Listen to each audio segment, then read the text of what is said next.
From the Kiss 92.5 studios in Toronto, Canada. Are you ready? Ladies and gentlemen. This is Roz and Mocha.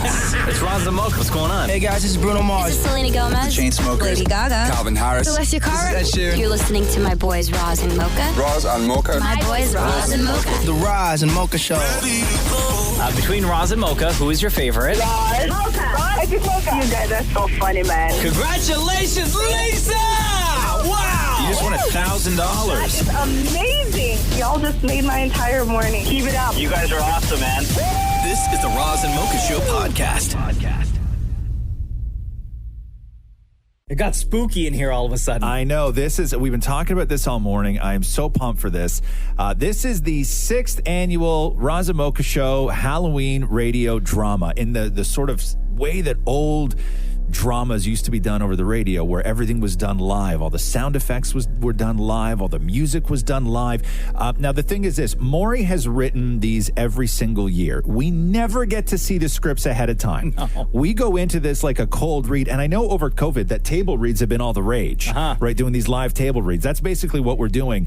In the past, the stories have been If Looks Could Kill. There was Bathtub of Horrors, a likely case of murder. There was Bang Bang, Gory Hole. Now, so Mocha, you want to run us through quickly some of the sound effects that the people will be hearing today? Of course. So we have the wind sound effect. Because you need that. That's a good one. That's a good one. Yeah. For a scary story, right? Yeah. We also have footsteps. Oh. Okay, that that's sounds extreme. weird. That's like walking on rubber duckies, right? Is that what it sounded like? Here, this is another one. Okay. Oh, that's a good one. That's a good You one. can get some floorboard space. Yeah, I know. That's an old house. Okay. I got the door handle. Okay. We got some good ones. We got some and good one ones. more. There's this. Oh, jeez. Very loud cell phone ringing. What is that? That's a heart attack is what that is. I don't like that at all. I literally just jumped. So can I look at the script now? Now, No, Maury, okay. are you going to be doing any voices this time around more? Because historically you have. Oh, yeah. Let me run through all of the characters here. Okay, hold on a second. Wait. What is this year's story called? This year's story is called Fish and Chips. Fish and Chips. Okay. So the characters will be Yeah. Ghost, Narration, and Boss, played by Maury. Okay. Victim / Barry Van Terry is played by Shem. Oh, wow. Okay. Okay, Nathan Fisherwitz is played by Mocha. Right. And Chips Donahue is played by Roz. Okay, so Mocha and I are Fish and Chips. That's right, right? Okay, here we go. Amor, do you want to count us down? Okay, 3, 2, 1, the music begins now.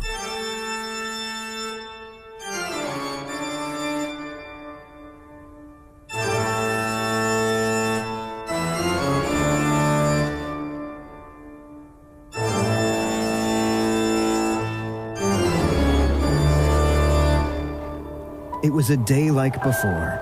A slight temperature in the air. It's a day like before. Normal day then. Okay.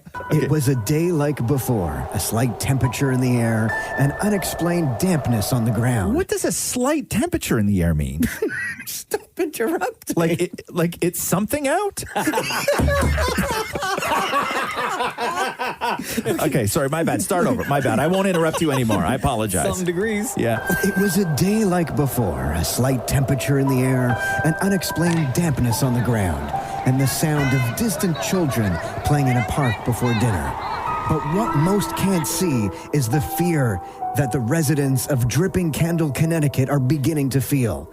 2 detectives wait in a car outside 4345 Torn Paper Trail, the home of the latest victim of a ghost known as Tidy Jeans McGhostface. I got you a coffee. Has the boss called yet?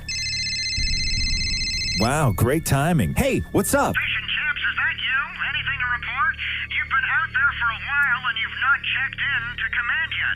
Have you read the case file and listened to the MP3 of the answering machine message? You need to know what we're working with here. No movement, sir. We've read the file. Oh, wait, I missed this part. All the Vics have been reporting the same thing.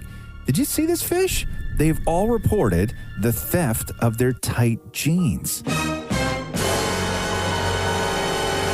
Interesting.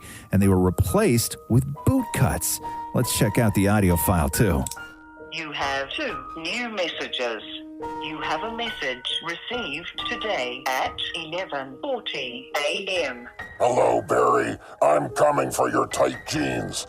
You'll thank me one day. I'm not going to kill you. I'm trying to save your legs. But if you resist and refuse the bootcut jeans I'm offering, you will die. Your message will be saved for 30 days. Oh, wow. That's a bit much. It's obvious then. We're dealing with someone who died of overtight jeans and lack of leg blood circulation.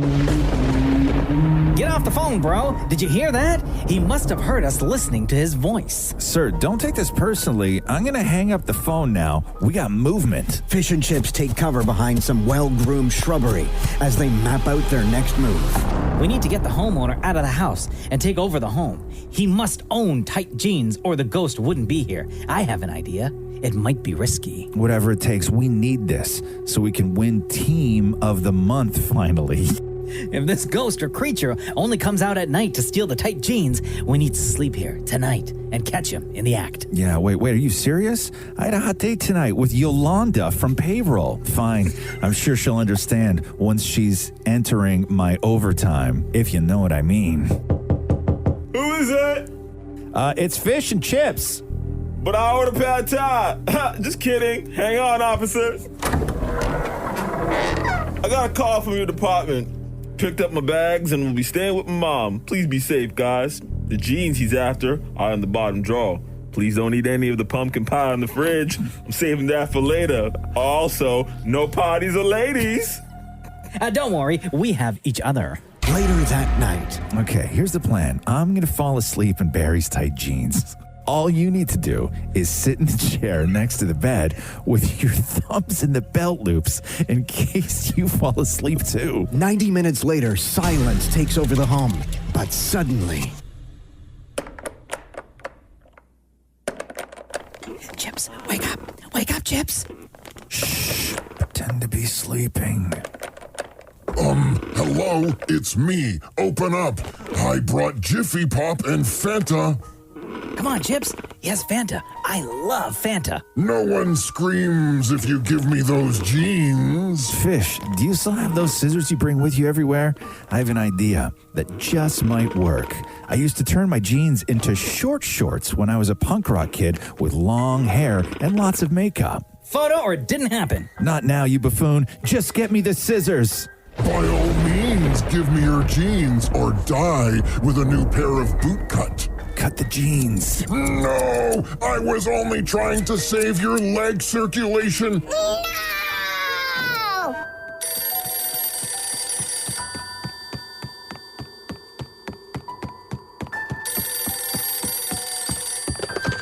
and Chips, you there?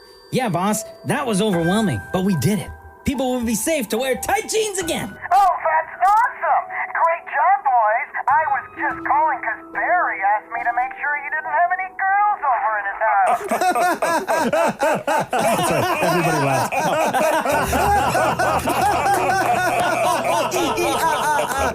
Oh, good God. Happy Halloween, everybody. This is the Roz and Mocha Show podcast. Hi, it's Roz and Mocha. Who's this? Hey, it's Connor from Vancouver. How's it going, boys? Oh, Connor. What's up, man? How are you? Not too bad. How's it going, Mocha? Good, buddy. You have your small coffee with one milk this morning, or what? No, you know what's so funny, dude? Since the pandemic, I stopped going to the Tim Hortons that I normally go to.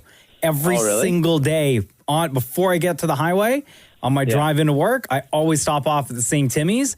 And since the pandemic, even with all the protocol, safety measures, like all these places have taken, I still won't go. Really, huh? Yeah. Wow. That's why I don't have my first coffee of the day until I get home. And so like around 11:30 in the morning. Okay, so hold on a second. Wait. What? Okay, so you don't have a coffee in the morning? I don't. Really, huh? Yeah. Why not did until, I think you did? That's interesting to me. I have a thermos. What do you do at home then when you're there? What do you mean? Well, like when you get up in the morning. I get up and leave. Like I have all my food from like that I prepared the night before. Yeah. All in the fridge. Right. Right. And then in the morning, I have a kettle that I turn on, and I boil water, and I pour it into this big ass thermos that I bring to work every day. You don't do anything hot first thing in the morning, though, huh? No, I have a glass of water or a glass of juice, and then I get in the car. That's with my super bag of interesting stuff, to me. And then I drink throughout the show just green tea, and then I'll have my first coffee when I get home. How do you poop if you don't have a coffee first thing in the morning? Usually after I have that 11:30 a.m. coffee. Yeah, really, huh? Yeah. So your schedule is way different than mine. I am literally standing in the kitchen, still a zombie, and I'm drinking my first coffee. Really? Yeah. Huh. Yeah. Like I stand there and I just sit there and I watch it boil, like brew. Yeah. Like with my head against the where the coffee machine is. There's like it's on the kitchen counter and there's cupboards above it. And I will sometimes just lean forward and put my head against the kitchen cupboards and just stand there and wait for it to be brewed. Yeah. Really? Yeah. First thing in the morning. It's the first thing I do. Yeah. So what's up, Connor? I just got a little story for you guys. So I play hockey. I play junior hockey out in White Rock. Roz, I don't know how familiar you are in the BC area. It's like a 45-minute drive from Vancouver. Okay, cool. Yep. But I got a bit of a commute. So one year I was listening to KISS Radio in Vancouver, and I heard about the podcast. And so now I've been listening to chronologically, and I just finished episode 56. Wow. So I'm way behind, but I like to, catch up on the most recent ones. Okay, so And, wait. So you finish at 56, but then you also go back because we're now over 200 episodes. No. He started at the beginning. You started at the beginning, but so you I started at 1. You don't know anything else that's happened beyond that. No. I started recently I've been listening to the most recent ones, and then when I finish that, I go back. But isn't that kind of like a spoiler alert for you? So you're like... sometimes, but it's always good to hear, Roz go, let's hear the news, First of all, let's do the news, Connor. Let's do the news. Okay. Sorry. So wait a second. You're going at this from both ends? Oh, yeah. Interesting technique. I was so Mocha. I'm tempted to say your line, man. You guys do some weird stuff out there, man. I know. Okay, so what's your... in episode 56, like what you just finished wrapping up, I'm trying to put like a timestamp on it. What were we talking about? And do you know what year it was? Oh, that was it's 2018 still in that one. Oh, okay. Wow. Damn, 2 years ago. Simpler times. Yeah, that's when. That was when you guys were doing the Ask Roz and Mocha, and the lady asked about the unwritten rules, and then Roz said, "Don't put the other guy in a position he can't get out of." And Maury asked if that was a headlock. That was way back, yeah. But last week I was driving on the highway back from White Rock from hockey, and I was listening to the podcast. And you guys were playing 5 and 7, and you guys asked Maury to say something in French, a body part, and he was struggling. At the end, he just yells out "Panay!" and tried to say it was your penis in French, and I cracked out laughing. I cracked out laughing so hard, I got in tears, and I got pulled over. No! Yeah. So I got pulled over on the side of the highway, and I'm still laughing, killing myself laughing, and the cop comes up to the window. He's like, "Dude, are you okay?" And I'm like, I'm just laughing so hard. I'm like, yeah, I'm fine. Like, trying just to keep myself under composure while he's talking to me, and he's like, what the hell's going on? And I'm like, dude, I was just listening to this podcast. To be 100% honest with you, so some stuff went down, and my eyes started watering, and I lost a little control there. And he's like, wake up, get with the program here, buddy. And I'm like, oh my god, this guy, he was a young guy too. He was 25 or whatever, and he's like, dude, get with the program. And he's just walked away. And I was I stood there, and he just drove off. And I'm like, am I supposed to wait here? I was just stuck on the side of the highway for a sec. So the next time anybody gets pulled over, I'm just simply going to use the excuse of when they ask, did you know what you were doing? I'm just going to simply say French penis. AKA Panay. Panay. Yo, Connor, much love to you, bro. Thank you so much for being a part of the Roz and Mocha Show. Hey, thanks for the laughs. Have a good one. This is the Roz and Mocha Show podcast. Yo, man. I know they're done right now.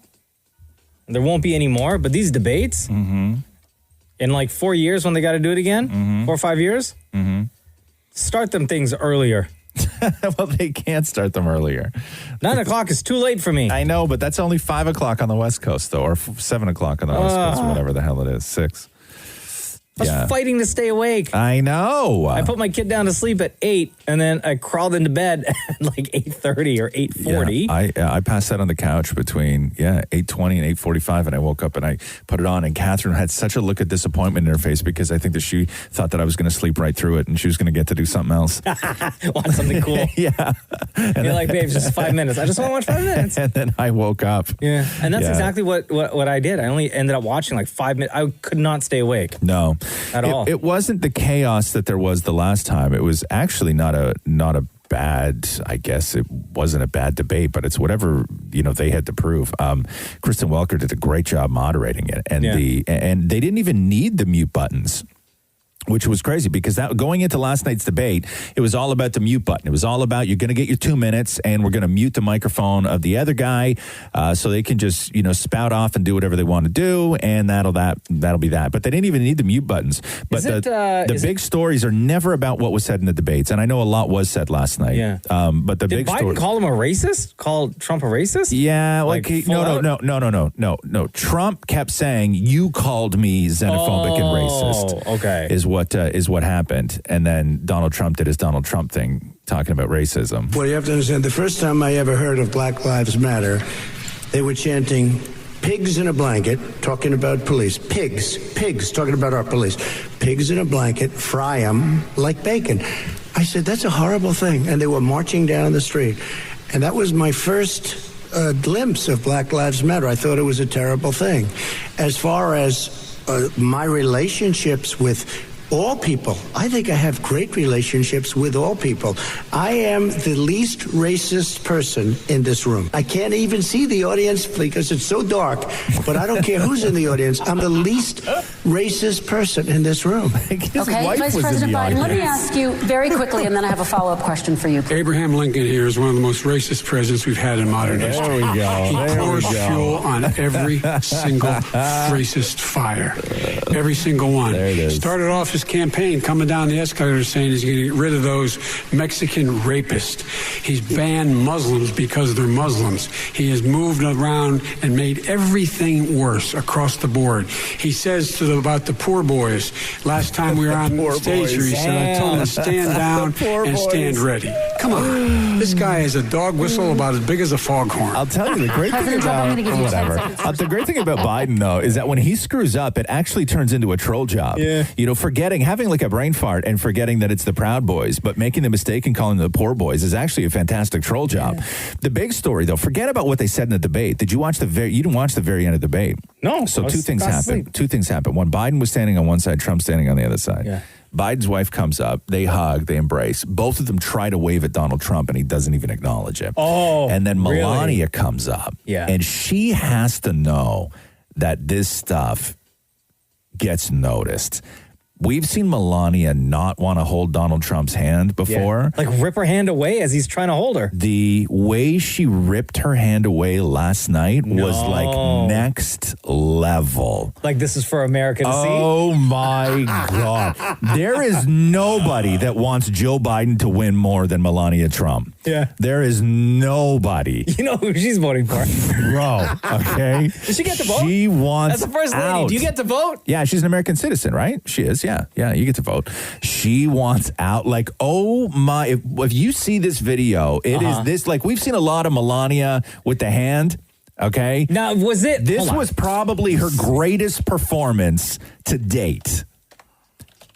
Because of the angle that it's on. And you know how Trump, when you see Trump shake guys' hands, how he's very aggressive with it and he like pulls their hand into his crotch area? Oh, geez. Right? Hold on a second. So I'm watching this video. He grabbed Melania's hand and you could tell by how forcefully she pulled it away that he was holding onto it tight to make sure she didn't pull it away. Oh, and then he puts his hand like on the small of her back and like gives her a little shove forward. Pat. Yeah, gives her a little shove. All right, out she go. Wow. Yeah. No, she does not like her husband at all. Right? Yeah, well, what do you expect? She was in the audience when he said, I'm the least racist person here, including the people in the audience. Man. Is that not the best hand pull ever? The best. She hates him. This is the Roz and Mocha Show podcast. So Adele on Saturday Night Live, fairly uneventful. You're being too nice. The show is so boring. It was so boring. But the one thing that everybody say, Shem, can you come in here for a second, please? I want to get your take on this too. The one bit that everybody's talking about is Adele, Kate McKinnon, and Heidi Gardner doing the Africa bit where they play three divorcees advertising African tourism as like shirtless black guys walk behind them carrying like white women and stuff. So before we play, Shem, did you see the bit? I did. What'd you think? What'd you think? That was probably the most entertaining part of the whole show for me, quite honestly. I mean, Adele breaking character, I should say. Okay. Not so much the scene itself, but Adele breaking character was the best part of the show. Okay, so I may be a little bit slow. Yeah. But during that particular skit, it took me a while to catch on what they were talking was about happening because I was so focused on, I wasn't even like really listening, but I was so focused on Adele cracking up. Right. And I was like, why is she like Because laughing? they were just making wiener jokes and No, talking I know. about... And then eventually I was like, oh, bamboo sticks. Okay, gotcha. So here's a little bit of what went on. After my divorce, I yearned for a new beginning. And where better new? In the crystal waters and sandy beaches of Africa. The humpback whales, the tall tribesmen, the bamboo. After my divorce, I sought after the breathtaking views and delicious cuisine of Africa. So what are you waiting for? Set sail for Africa. Last night, I saw the face of God. After my divorce, I moved to Mombasa and was taken in by the Maasai tribe, where I was ordained as a minister of joy. Me too. So much bamboo. Boku, bamboo. Jungles, the mountains, the ranges. The rhythm, the drums, the pounding. The pounding. We stopped it before she got to the I could feel it in my stomach joke. That part I understood. Okay. So are people off base on this, or is this all in good fun? Because people got really heated about this, man. Yeah, I think a lot of that stems from the fact that she had the whole, the Bantu knot sort of controversy from before, and I think people were upset with that. I also think it has something to do with the fact that there's a lot going on in the world, especially in that particular region at the moment, with the whole End SARS movement, and I think people are probably a little bit sensitive right now to that. I also think, man, Adele's just so funny. Like, I when I was watching it, I did not take offense to it. I can understand why some might. Fetishizing black men is what it was. It was with the criticism that a lot of people had. Yeah. I mean, as somebody who has also been a victim of being fetishized and fantasized, I mean, it's... Excuse me. I don't want to always be treated like a piece of meat.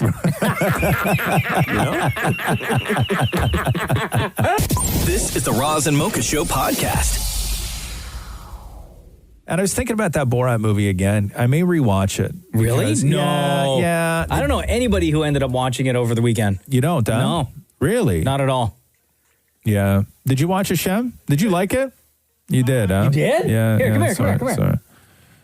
No, after like everything that happened, it was so much Borat stuff over the weekend or last week leading up to it. I was just like, I was Borated out. Yeah. Did you like it, Shem?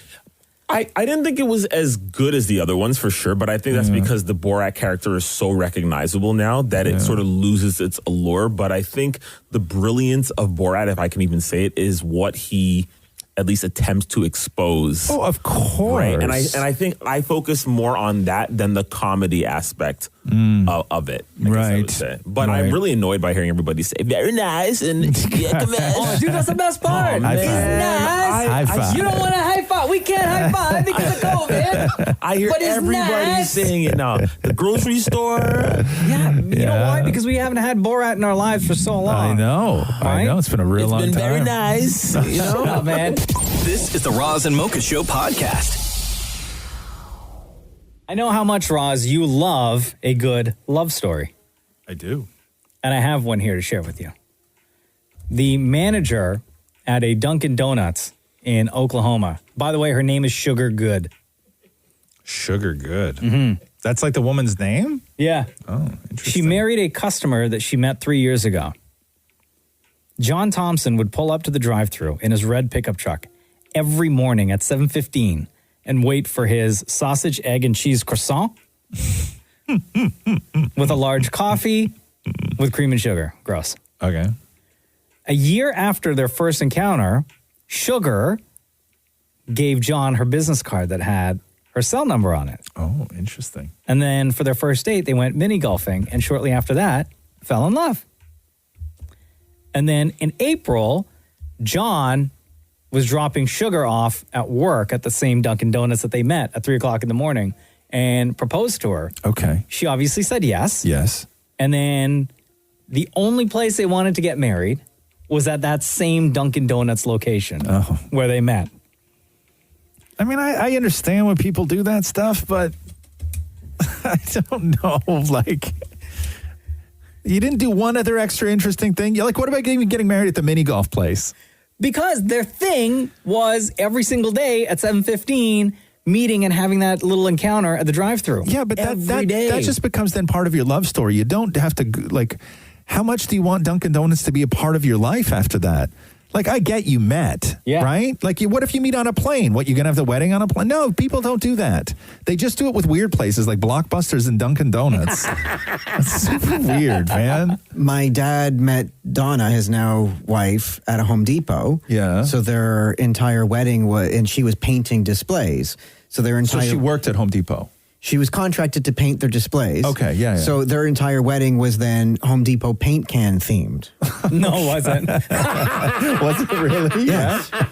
like if you found the paint, if you found the paintbrush under your chair, you won the centerpiece, which was a paint can flower arrangement. No.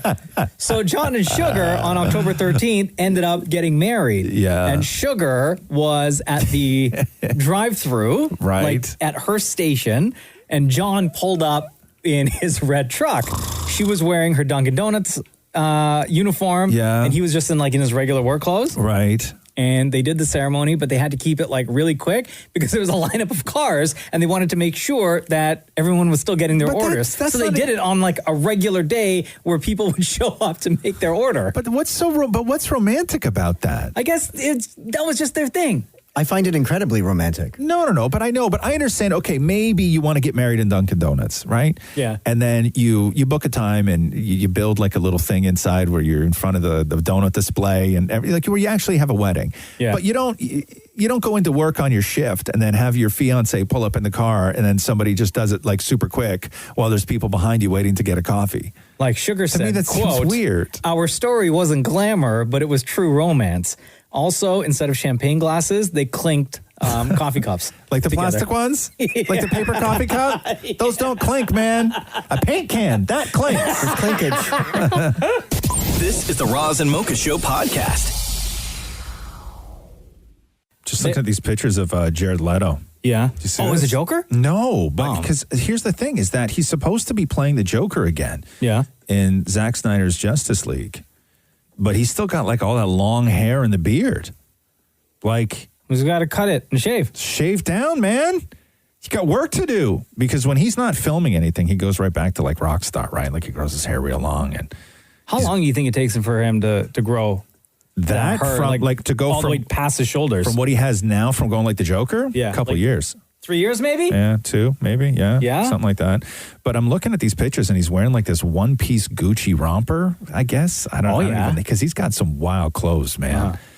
He's got some wild clothes. But, Gucci gang. Yeah, he is. He's the Gucci King is what they call him. But looks good? Yeah, I mean, he looks great. Jared Leto always looks great. But it's a big statement to go outside of the house in what he's wearing. It's it looks like pajamas, but with shorts almost. But maybe he can get away with it because of who he is. Of course he can. Right? He's Jared Leto. He doesn't care. But he's got to cut all that hair off, man. He's got to shave that beard. He's got to do Zack Snyder. Yeah. He's got to do Justice League. And he also has to do... Did you know he's playing Andy Warhol, Maury? Yeah. Is he really? Yeah. No. He's doing an Andy Warhol biopic. When? I don't know. It would have to be after Justice League. Yeah, it was also recently confirmed that Jared Leto is going to do Andy Warhol in an upcoming biopic. Maybe this is his this was like his last weekend to go and while out before he's got to maybe get a haircut and get a shave and like everything. He took the hair out for one last trip around. He got the special outfit. Yeah. He's like, I know. He had it in the closet. He's like, I knew this weekend was coming. When you had really, really long hair, do you remember the day you cut it all off, or did you go gradual?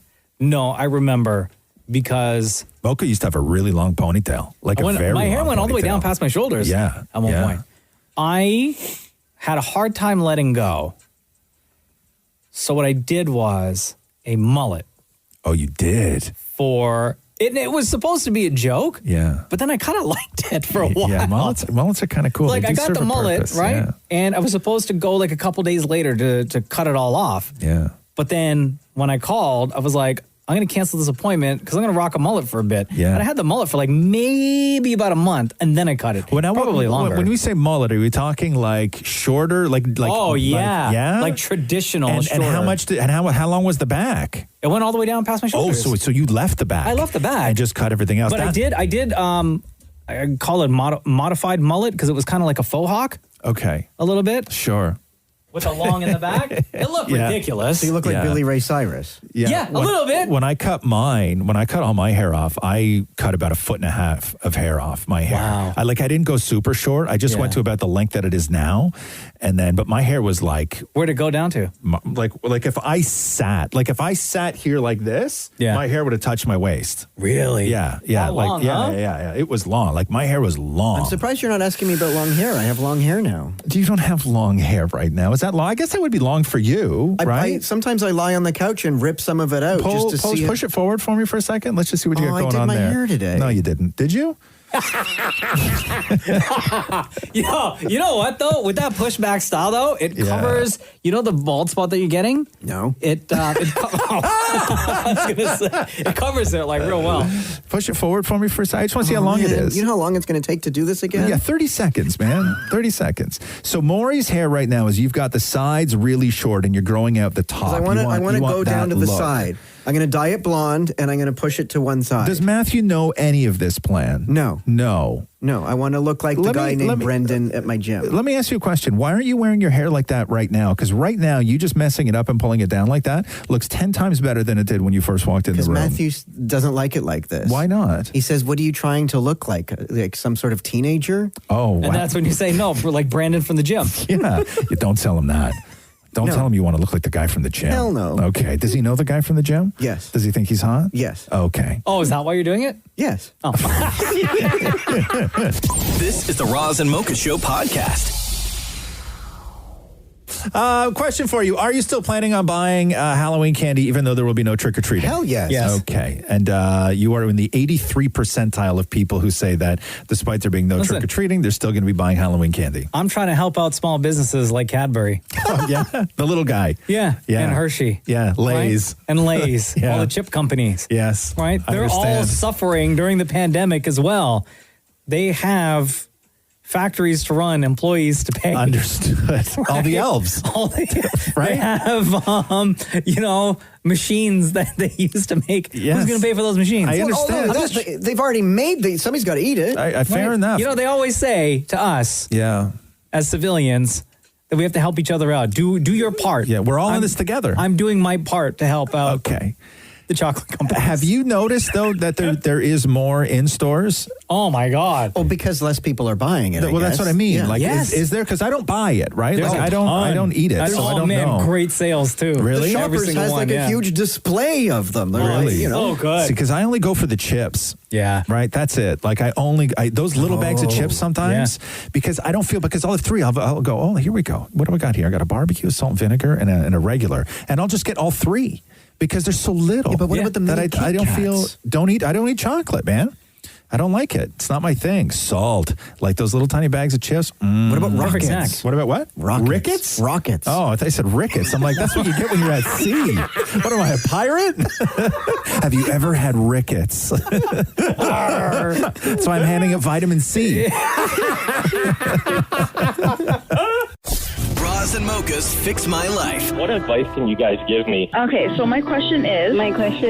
Got a problem you can't fix. Roz and Mocha got you. Yo, what's up, Allie?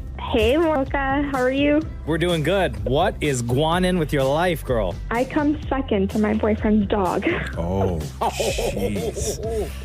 Okay, so Allie, you wrote us this. Hey, Roz and Mocha fixed my life. I've been with my boyfriend off and on for 4 years. I love him so much. He's a great guy, very ambitious, very caring. But my dilemma with him has been the same for 4 years. I'm always put on the back burner. I come second to his job, his social life, his mother, and even his dog. Oof. I'm not just some girl he started dating casually. We're talking about marriage, but I always find myself crying and feeling like crap over the same issues. Do you think it's worth the fight anymore? I just don't want to have any regrets if I decide to finally walk away. Wow. Yeah. So when you say that you feel like you're on the back burner, has he integrated you fully into his life? Meaning, do you get to the invites to all the sort of family events when something important happens at his job and there's a dinner? Are you invited? Like, are you completely integrated in his life? He's just not that affectionate? Or do you still feel that you're on the outside? I feel like I'm on the outside. Okay. Like, I get invited if it's sort of like an engagement party, so to speak, I'll get invited. But if it's like Christmas, let's say, he'll just assume like, oh, I know you have stuff going on with your family. I'll have stuff going on with mine. We'll just keep it separate. Like, there's no talk about like, hey, let me come over. Or like, you guys are talking about getting married, but yet you don't spend the holidays with each other's families? Yeah, no, never once has he came. I invited him. Do you spend time with his family? Barely. Okay, so you invited him to your place for the holidays and he declined. What did he say?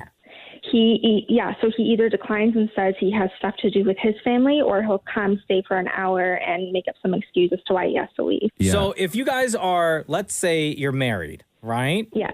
And down the road, if you choose to have kids, you have kids. Yeah. How would the holidays work then? I don't know, and that's what gives me anxiety. Yeah, okay. So hold on here.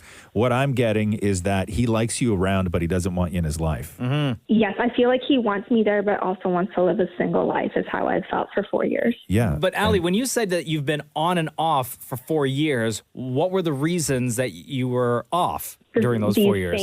These same reasons, that I never felt like a priority. He just, like, his priorities are just backwards, and I feel like he just doesn't make enough time for me, and I don't feel important.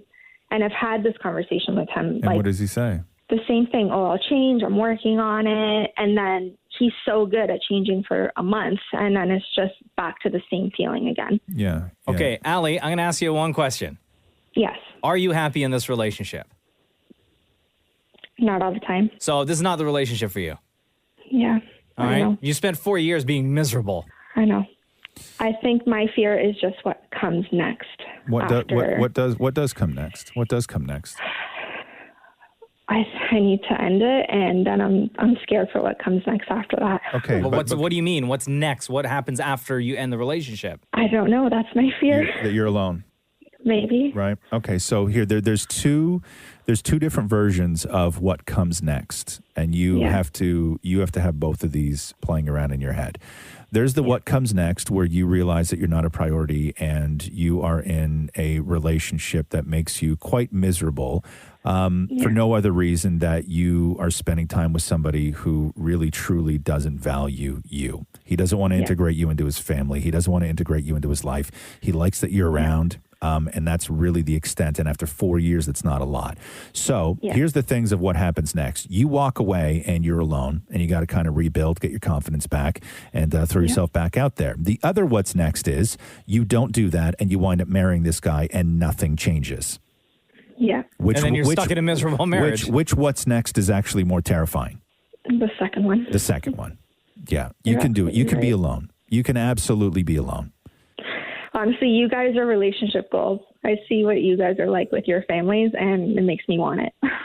Talk to Catherine. Yo, talk to Jenna. I left the tissue in my jeans the other day again. Oh, man. In the dryer, it was everywhere. Yeah. You know what I mean. I know it. We know what you mean. But you can do this. The thought of being alone, and I think the thought of being alone now, especially with social media, and you brought that up, and everything else, is more terrifying than it's ever been, because everything that you don't have or everything you feel you lost is literally right in front of your face every single second of every single day.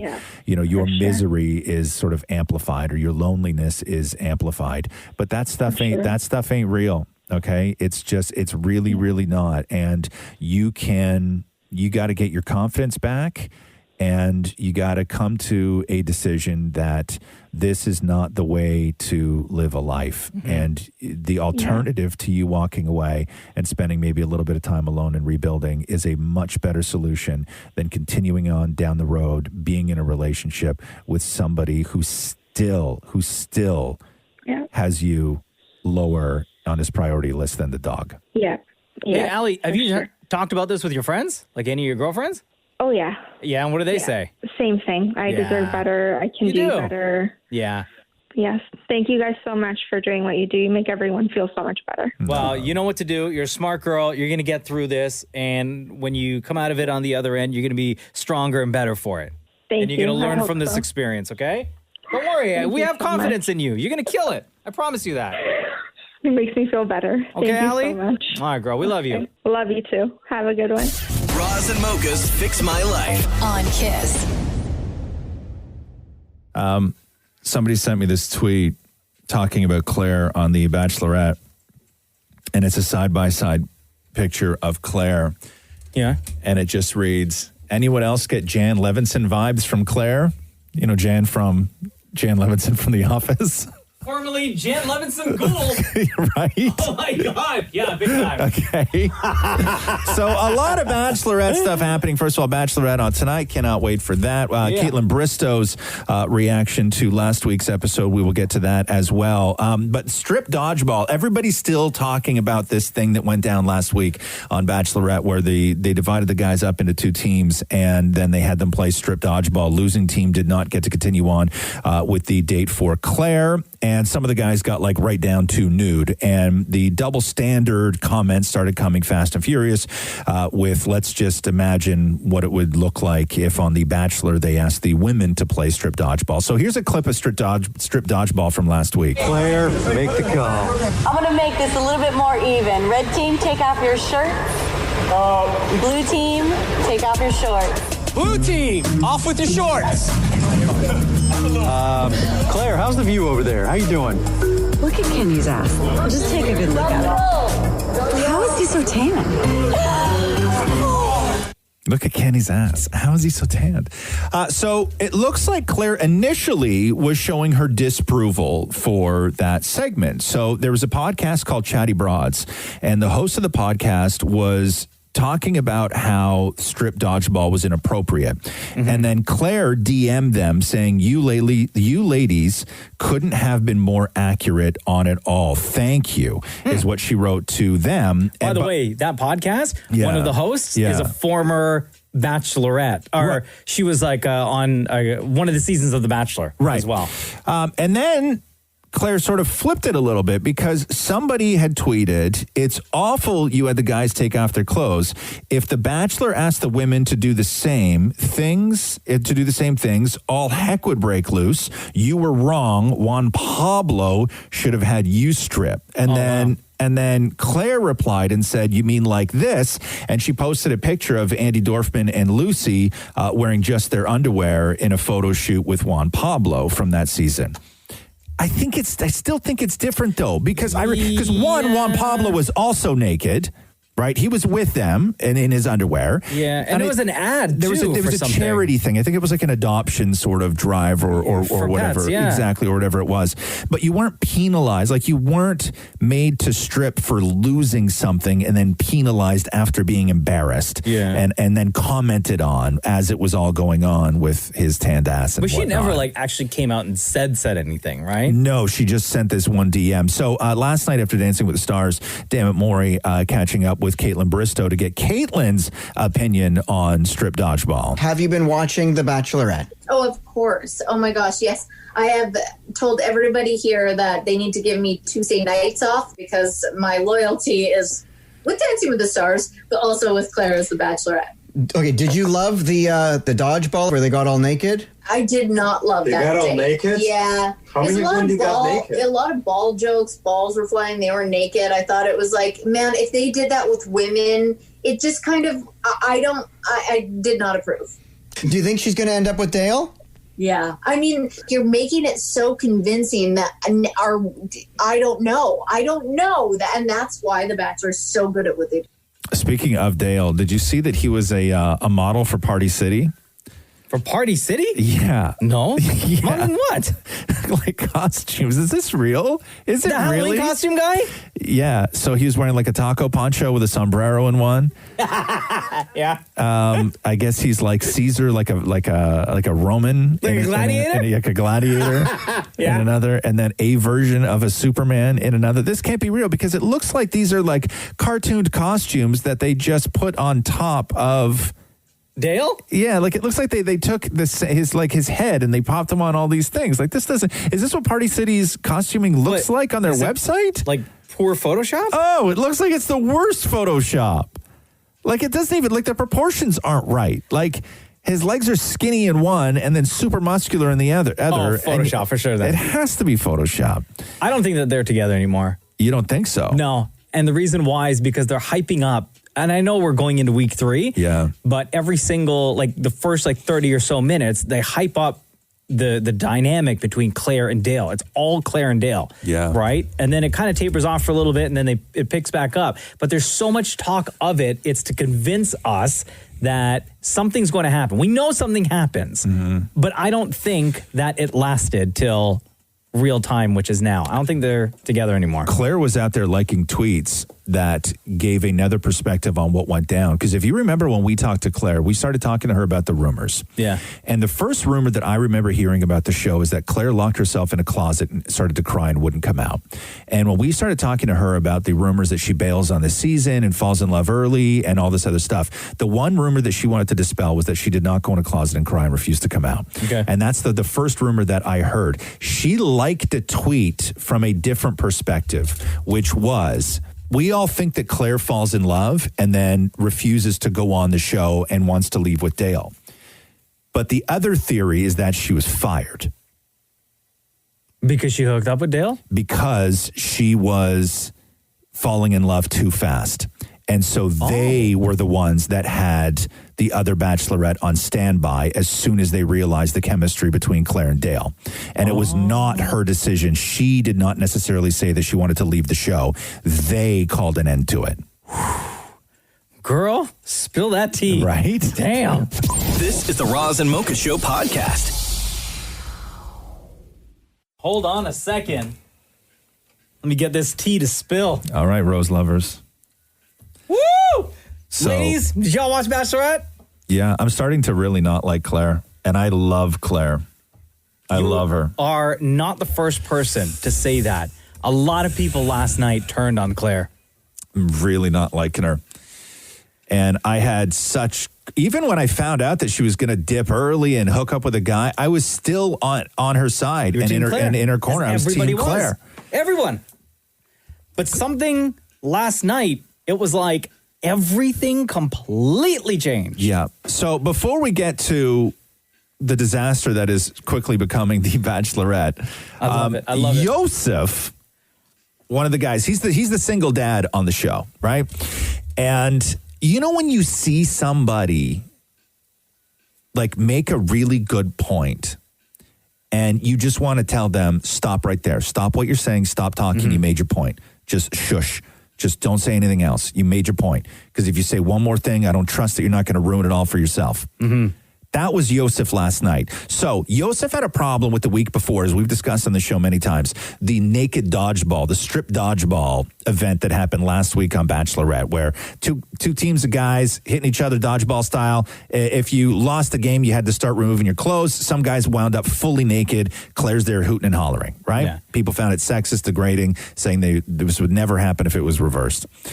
Anyway, so Yosef, the single dad, had a huge problem with this, and he confronts Claire about it last night. And you're going to hear exactly what I just said. You're going to hear the moment where you're going to go, Yosef, stop right there, man. Don't say another word, bro. Because that was all of us last night. You got it. That was all of us last night. And then he just goes too far. So here he is last night. The group date that occurred yesterday, and there's naked guys, playing dodgeball together.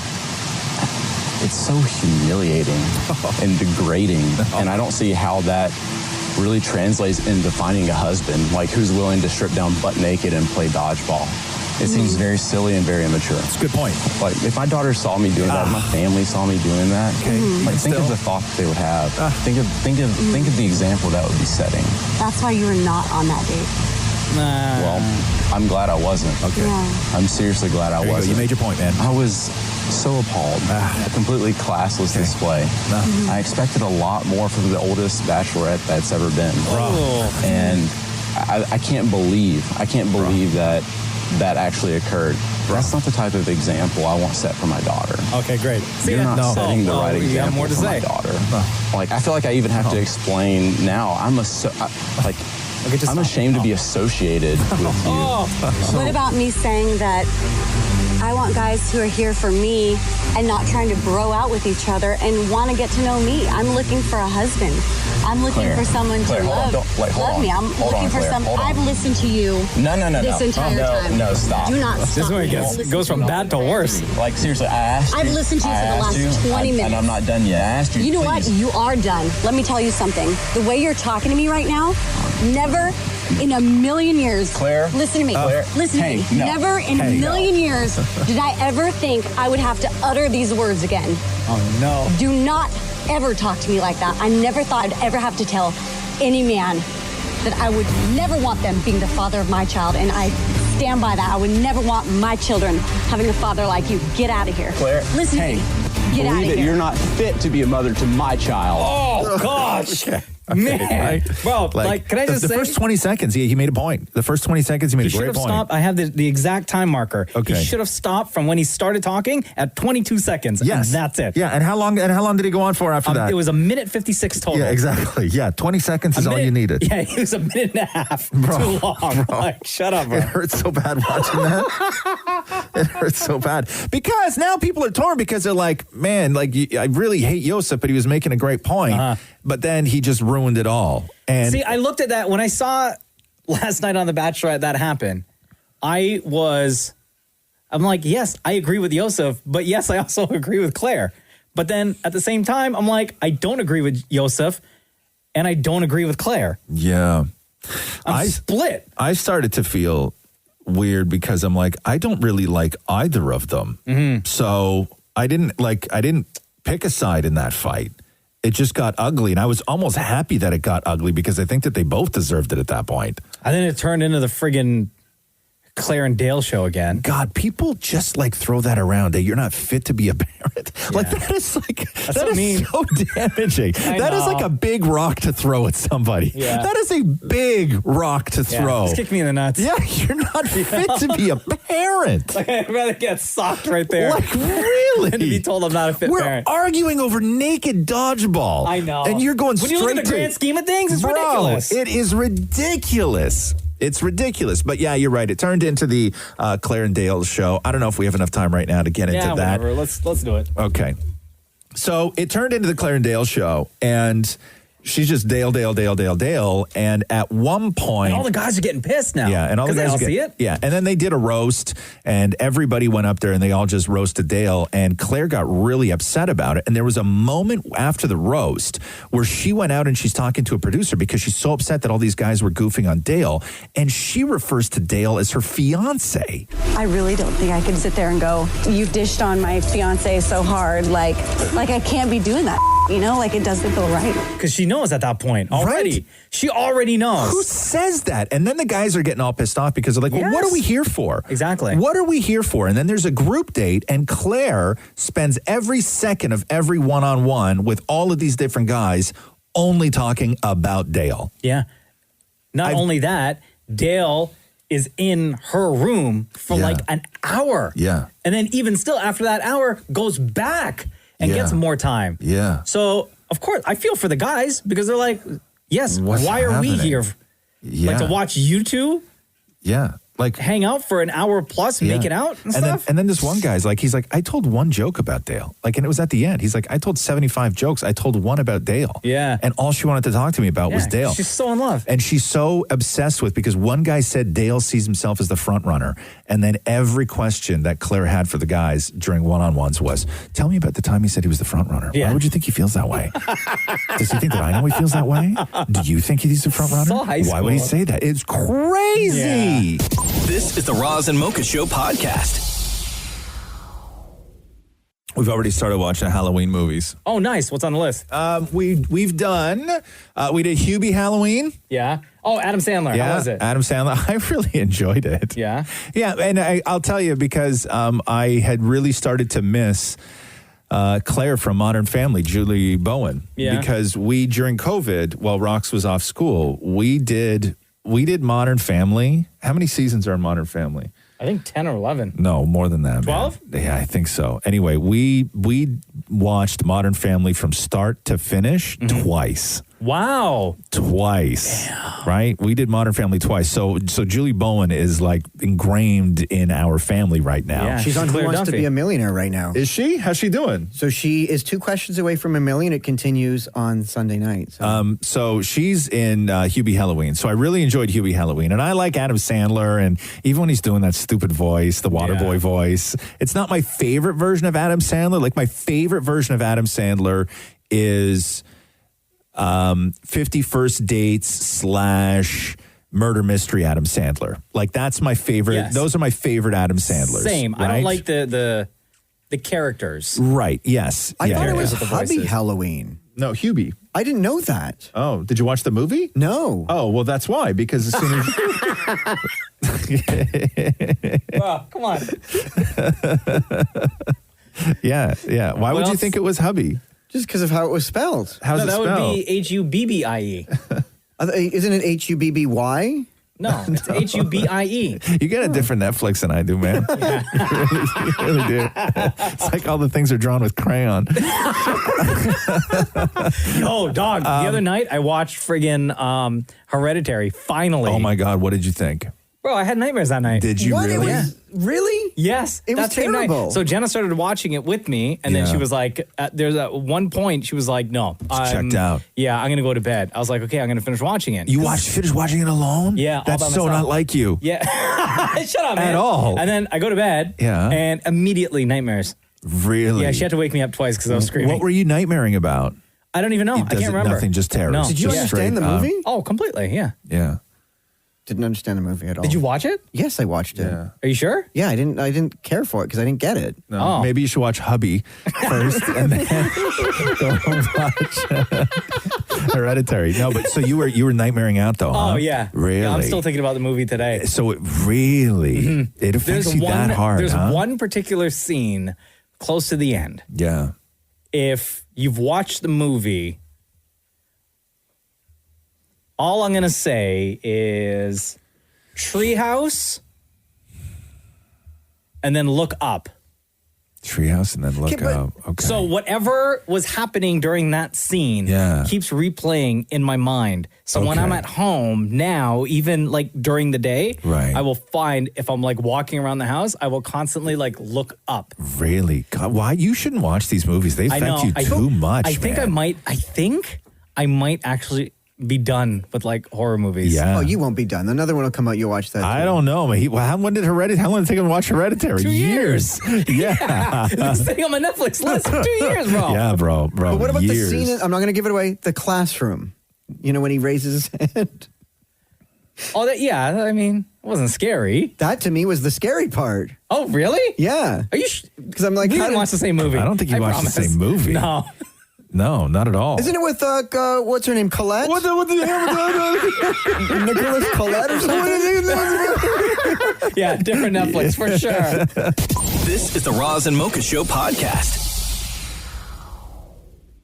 I don't know when the last time I was scared was, like truly scared.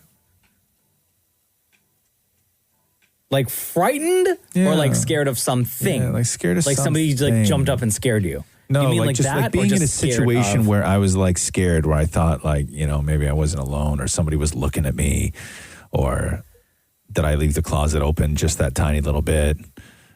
Like, I don't know when the last time I was in one of those situations was where I got it so far into my own head that you start to scare yourself. Yeah. Those are the worst ones. I had a situation this past weekend. Which was? I don't want to freak you out or anything. Okay.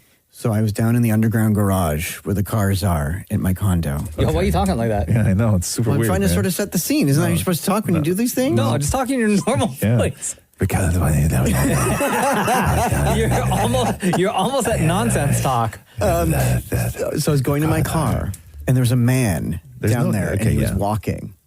Like he was doing laps or something. Like at the early hour of the morning, what's he doing there? What do you mean he was doing laps? How long did you watch this man for? Well, he started from the very, very bottom. Like he was walking up from P4. Okay. And then when I got into my car and started driving, he was already past several doors. Yeah. How slow are you walking? I know. What's the matter with you? Well, I have a far way to walk from from the door to my car. Okay. So at that point, and by the time I get in, start the car, he's past 3 doors that he could go in to the elevator. Okay. So that's how I know he's doing some sort of laps or something. Okay. And I'm freaking out. I'm like, what's this man doing down there? So I immediately run to the car, lock the door, right? And I'm like shivering in fear. And I pass him, I roll down. I'm like, is everything okay? What are you doing? He just had a heart transplant surgery. It's the safest place where he can do laps.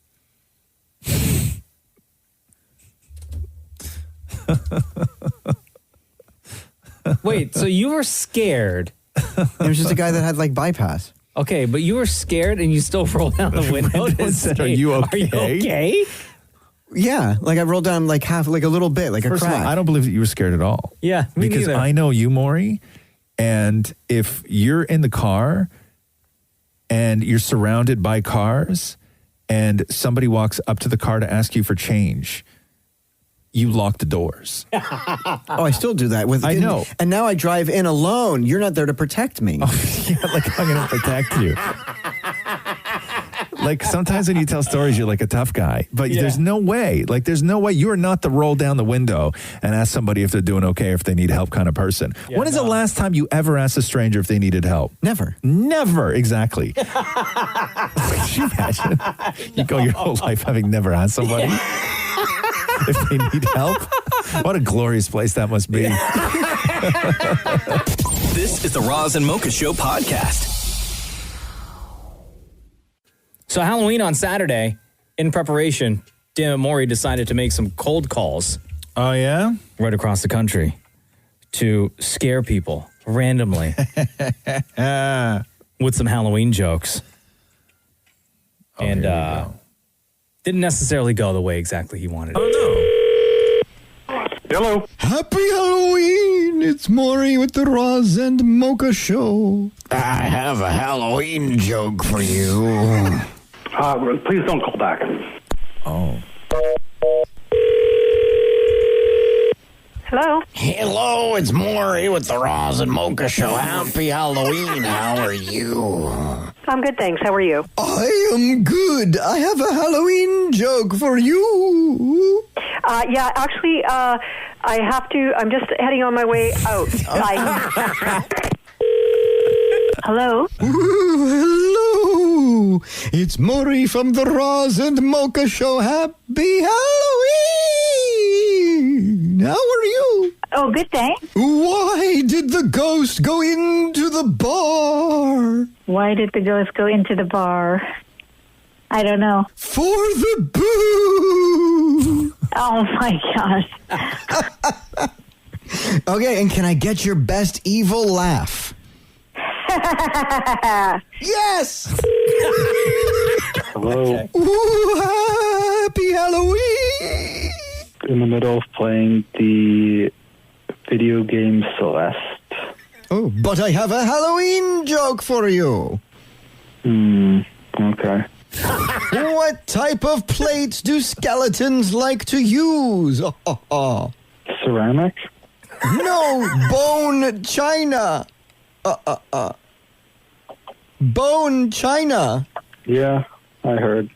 Did your sense of humor die? Yes. It was a tragic accident. Can I get your best evil laugh? Okay. that one. Hello. Happy Halloween to you. Happy Halloween. Okay, why is the cemetery a great place to write a story? Because nobody can read it. No, you just go, I don't know. I don't know. No, do it in your Halloween voice. Oh, I don't know. Because there are so many plots there. Hello. Hello. Oh. How are you? Good. It's Maury with the Roz and Mocha Show. Happy Halloween. Okay. Why are graveyards so noisy? I don't know. Because of all the coffin. Okay. Did you not like that one? That was good. I hope that put a smile on your face. Not at all. Oh. Wow. Hello. Happy Halloween.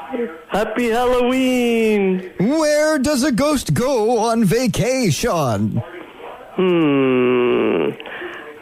Ghosts go on vacation. Just say I don't know. I don't know. Malibu. Okay. That's a good one. Can I get your best evil laugh? Ooh,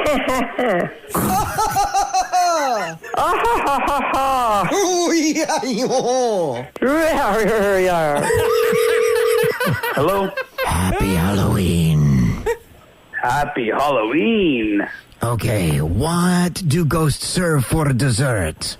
I do not know. Ice cream. Oh my goodness. Oh, wow. Okay, give me your best evil laugh. This is the Roz and Mocha Show podcast. Maury has leftover Halloween jokes that he didn't get to do on the cold calls that he wants to do. Oh, jeez. What kind of encouraging attitude is that, man? Because, is he listening? I'm right here and I heard that. Oh. You're supposed to be like, oh, that's so cool, I can't wait. Well, let's not go too far more. That's so cool, I can't wait. Okay, so you didn't get to do your whole routine. So what else did you want to do on the cold calls? What did the... Okay, are we doing this? Yeah, you can do it any way you want. Do it in your goblin-y voice. Okay. That's the best one. What did the mummy... What did the mummy... No, do it like that voice. The purr voice. The purr voice. What did the mummy say to her son? That's a pirate. Yeah. That's a pirate. Uh-huh. The thing you did before. Oh, what did the mummy say to her son? What did the mummy say to her son? I'm your mummy? Go clean your tomb. I don't know how that's funny. Neither do we. And you're why the one did you read it? Okay. What? Just stick to one voice, man. I have to get the laughs out. Yeah. Okay. Yeah, I get you. What did the mummy... No, what did the... Nobody's stopping you. Yeah. Are you drunk right now? No. Okay. What did the vampire do with their friends? What did the vampire do with their friends? Fang out. Instead of hang out. Do you get it? Thank you. Yeah. What did the baby bird say when he knocked on the door for Halloween? Trick or treat? Trick or tweet? Yeah. I'll tell you, Maury, you've said a lot of words in that voice, and I was unaffected until you went, yeah. That's the only one that scared me. I never want to look at you and see you or hear you in that voice, make eye contact with me and go, yeah. Why was the mummy scared to take a vacation? Why? Couldn't get the time off work. He didn't want to unwind. Because they're wrapped up in bandages? We get it. Okay. Okay, you got one more to completely blow our socks off. What did the mama ghost say to her ghost kid? What? Oh, you're my graverette. One more. He doesn't have one more, I don't No, think. I do, but I just don't know how to say it. Say it then. Just Okay, try. spell Sound it it out. out. Yeah. Just Oh, okay, I get it. Sound out your words more. Where do witches go to look up random facts? Where do what? Witches go to look up random facts? Yes, that's what I said. Oh, That's what I said. Can I guess? Yes. Wikipedia? Yeah. This is the Roz and Mocha Show podcast. Matthew, can you come here? I have to read to you. Bedtime with the Damnits on the Roz and Mocha Show. They frolic in their underwear and two men who are lovers who like to read in bed. So let's check in with the Damnits to see what they have read. I love this. Bedtime with the Damnits has always been one of my absolute favorite things we've ever done. Halloween's on Saturday. And things are getting spooky in the Damnits condo. That's true. Bedtime with the Damnits. This is where Dammit Maury will take a children's book and read it to Dammit Matthew before they go to bed. And then they discuss the meaning behind that book. And to celebrate Halloween, Dammit Maury decided to pick up Eek Halloween! The problem is, Dammit Matthew wasn't in bed and wasn't even close to bedtime. Oh. And he's bothering Dammit Matthew when Matthew's just trying to get some peace and quiet. But Maury still wanted to read him the story. Matthew, can I come in? No. Why not? Because I came in here to get away from you and the dog so I can have 10 minutes, 15 minutes. I want to read you a bedtime story. We're not in bed. It's not bedtime. Bath time with the Damnits. No. What? But I'll kneel down next to the bath and read to you. How about not? I'm fine just here in peace and quiet with no dog and no husband. Okay, you ready? No. Oh my God. The story is called What the hell? It's called Eek Halloween.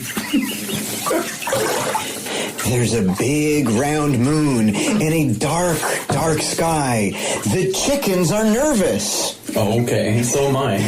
Do you know why? No, and I don't care. It's because strange things are happening. Okay.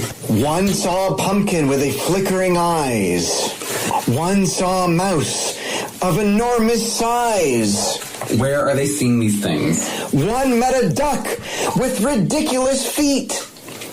One heard a robot in tune, trick or treat. I guess chicken and ducks, they're different, right? They're not the same. No, I guess. One goes in the water. Well, I don't know. I'm just trying to... Come on, science. Okay. They all saw a witch and a wizard, too. Yes, the chickens are nervous, so here's what they do. Do you need to read to me in that voice and so loud? They all hide their eyes. They don't dare peek. How do you hide your eyes? Then someone shouts, "Whoa!" Oh my God. And the chickens go, "Eek!" Eek. What's going on here? What does it mean? Shut up. It's a really massive font. People are going to think there's a problem in this unit. I know, but look, it's massive font. What's going on here? What does it mean? Shut up. I don't want our neighbors to think something's wrong. Relax, silly chickens. You relax. You're the chicken that needs to be relaxed. Relax, silly chickens. It's Halloween. The end. Okay. What does it mean? Not every book has to mean something. No, but what do you think this means? Oh, my Lord. I don't know. I got nothing from that except the chickens are nervous, and I don't know why, but they're nervous of things that are floating in the air, or I don't know. Honestly. Well, do you not think it's about something the chickens? about the chicken? Yes, it's about the chickens. Chickens are scared. Scared chickens. What do we do about the scared chickens? How do I know? We eat them. I don't know. I don't know. Be scared and look behind your back, or don't be scared and don't worry. Or are we the chickens? I don't know, sweetie. This isn't a book by the Dalai Lama. Like, I have no idea. I know I am. I'm a nervous chicken. Cock. Is that a hawk? What is that? How do you do a chicken noise? Cock, cock, cock, cock, cock, cock. But if you were to talk to these chickens, what would you say? Através quando chegas, vais levar um suco no ugly. I don't even know if I said that right. Did you have to catch Matthew in the bath because he doesn't let you in the bed anymore? The boy's nodding yes. This is the Roz and Mocha Show podcast. Not as excited about Halloween this year. No? No. Why? I don't know. I know, don't things know. are different. Because I like when the kids come to the house, right? I know. I like that. Would it get you excited for Halloween if I Played For You, Premier Doug Ford talking about carving a pumpkin? What's he doing? Didn't he do another video like this? Yeah, back in May. What did he do? He promoted the fact that he was going to drop a how to cook a cheesecake video, How to which he cook a did. cheesecake His video. famous cheesecake. Right. Did anybody make that cheesecake? Do we know if you tried it more? You tried to make the cheesecake? You made it? I know one person. Many people did and posted videos. Yeah, but did they like it? Was it good? Is it a good recipe? It was, huh? I liked it. Yeah, Really? I know one Interesting. person, literally one person who made it and said that it was really good. They followed the instructions. Really? Yeah. Wow. Who knew? But this is Doug Ford talking about carving pumpkins. You know, one of my favorite things I always used to do, first of all with my girls, but also when I was younger, is carve a pumpkin. Here's the technique. Grab a little knife, and you go in there, and just go around, and then bingo, you get the top off. They give you a nice little scooper, but I don't like using the scooper. Oh. Sir. I like getting your hands in there. That's the fun part. There you go. And you get it out.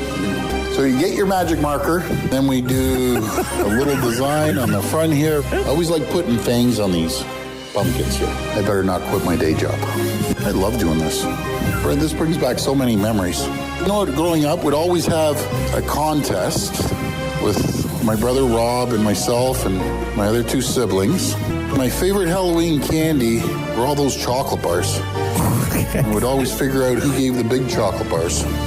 And the other thing is, mark where the teeth are. Oh, okay. Bing, bang, boom. There you go. Bing, bang, boom. You got a 5-minute pumpkin. Thanks, bro. Folks, from my family to your family, I want to wish everyone a very happy Halloween.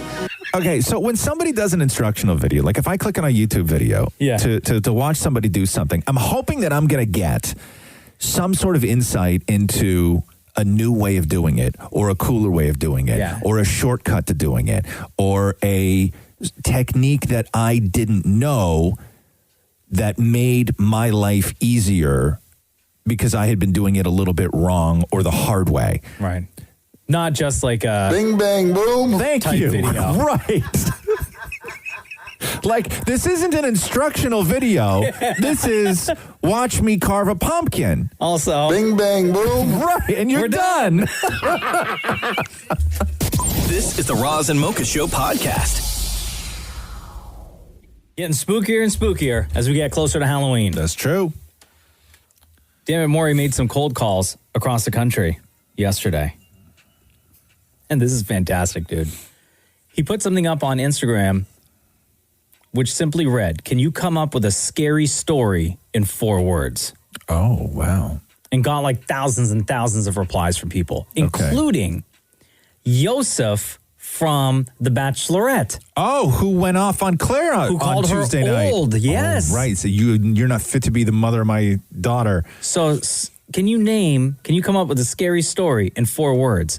And Yosef replied and said, "Claire, the new Bachelorette."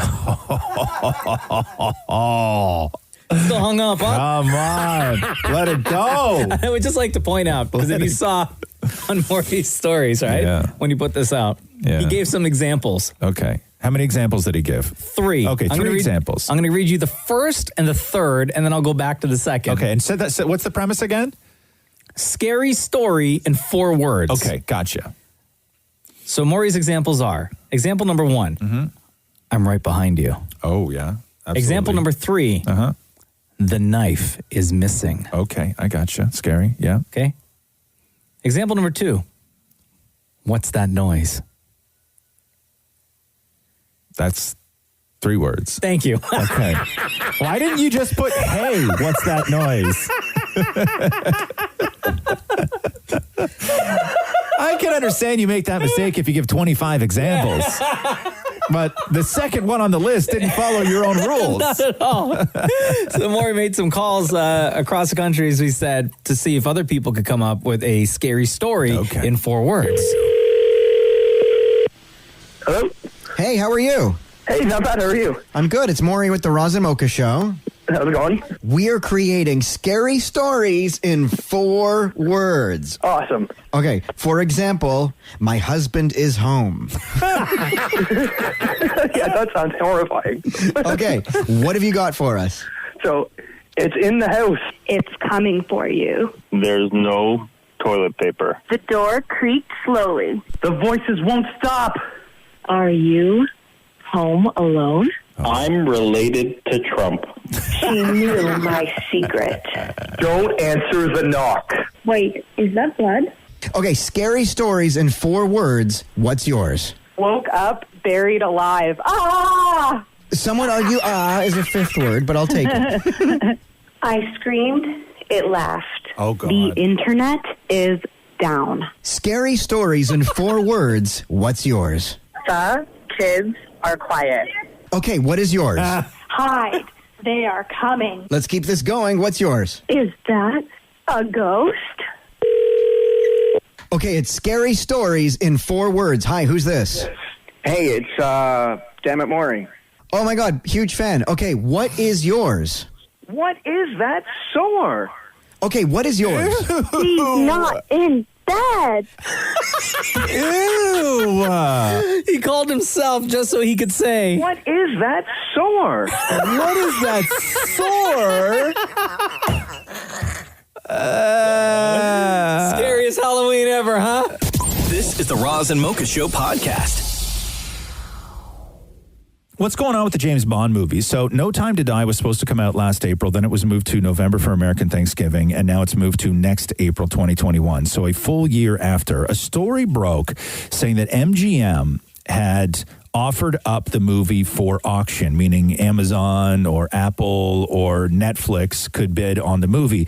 And the exec producers of the movie turned down $400 million from Apple. That was the story, saying that they would take no less than $600 million to be able to stream it, saying that if the movie did go to Apple, they would easily be able to make $1 billion off subscriptions and other tie-ins that they could do with with cell phones and everything else.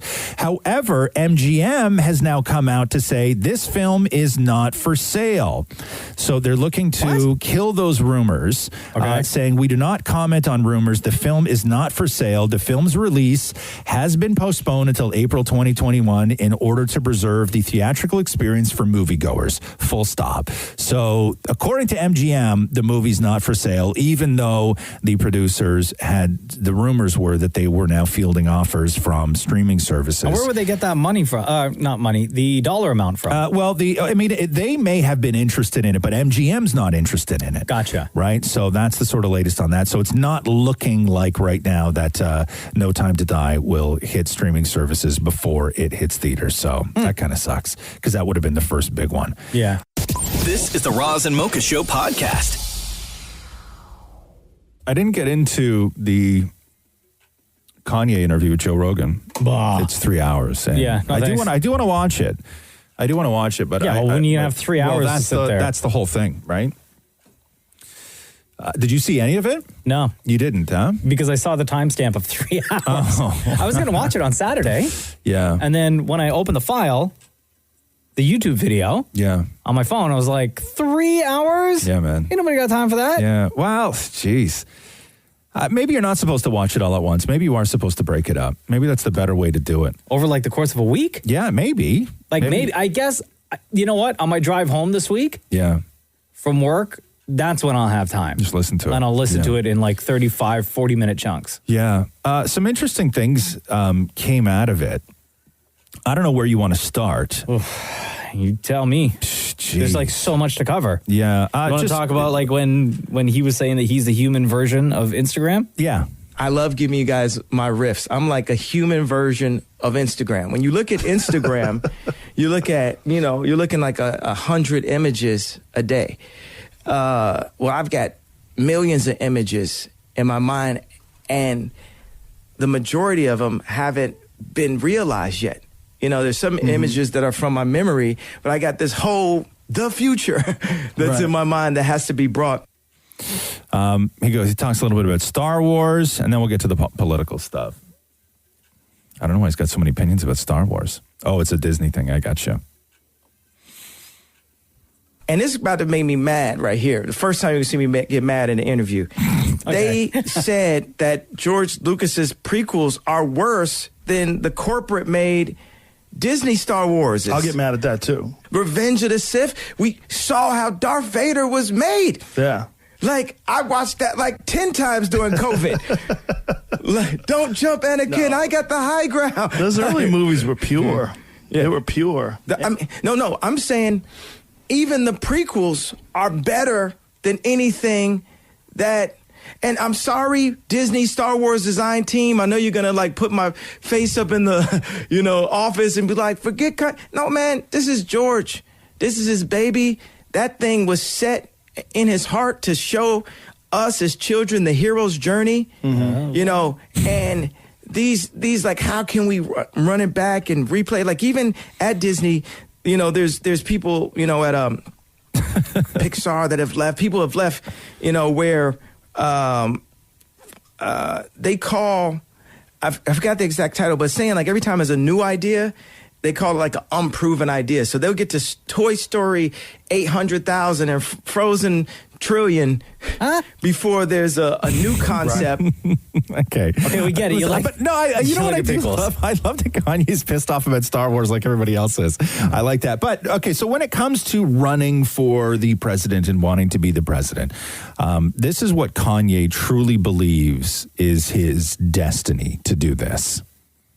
But I think my calling is to be. I believe that my calling is to be the leader of the free world. Not. I mean, if it's in God's plan that part of my path is to be the governor, then that's fine. But my calling is to be the leader of the free world. So when you say this, like when you say your calling is to be the leader of the free world, what does that mean to you? Does it mean, do you have a plan that's different than the plans that have been implemented before? Does it mean that you have ideas? What kind of plan? Like the plan to be the leader. Like what would you do if you were the leader of the free world? Like what would be different about the way you would handle things? Like if that's your plan, like what is it about that is your calling? Like, why would you want to do that? Like, what do you want to do differently if you were the leader of the free world? Well, there's people who will say to me, they'll say, well, music is bigger than politics or more influential than politics, or celebrities are more influential. But I didn't really answer the question. I saw there's one part where he was talking about like the sneakers that he's releasing, the foam runners. He wants to make them available for like $20. Now, what are those foam runners? Is that like a Croc? Yeah. They look like, it's a Croc, right? Yeah. Sort of? Basically, yeah. It's a giant foam. Like, they literally are foam. Okay. They almost look like cartoon shoes when you wear them. Like, I would never buy them. Oh, you wouldn't? Oh, hell no. No. You'll never see me in Yeezy foam runners. No, and you can't run away from trouble in those either. Right? Like if somebody's chasing you, trying to whoop your ass. No, absolutely not. You probably trip and fall flat on your face, man. Are you kidding?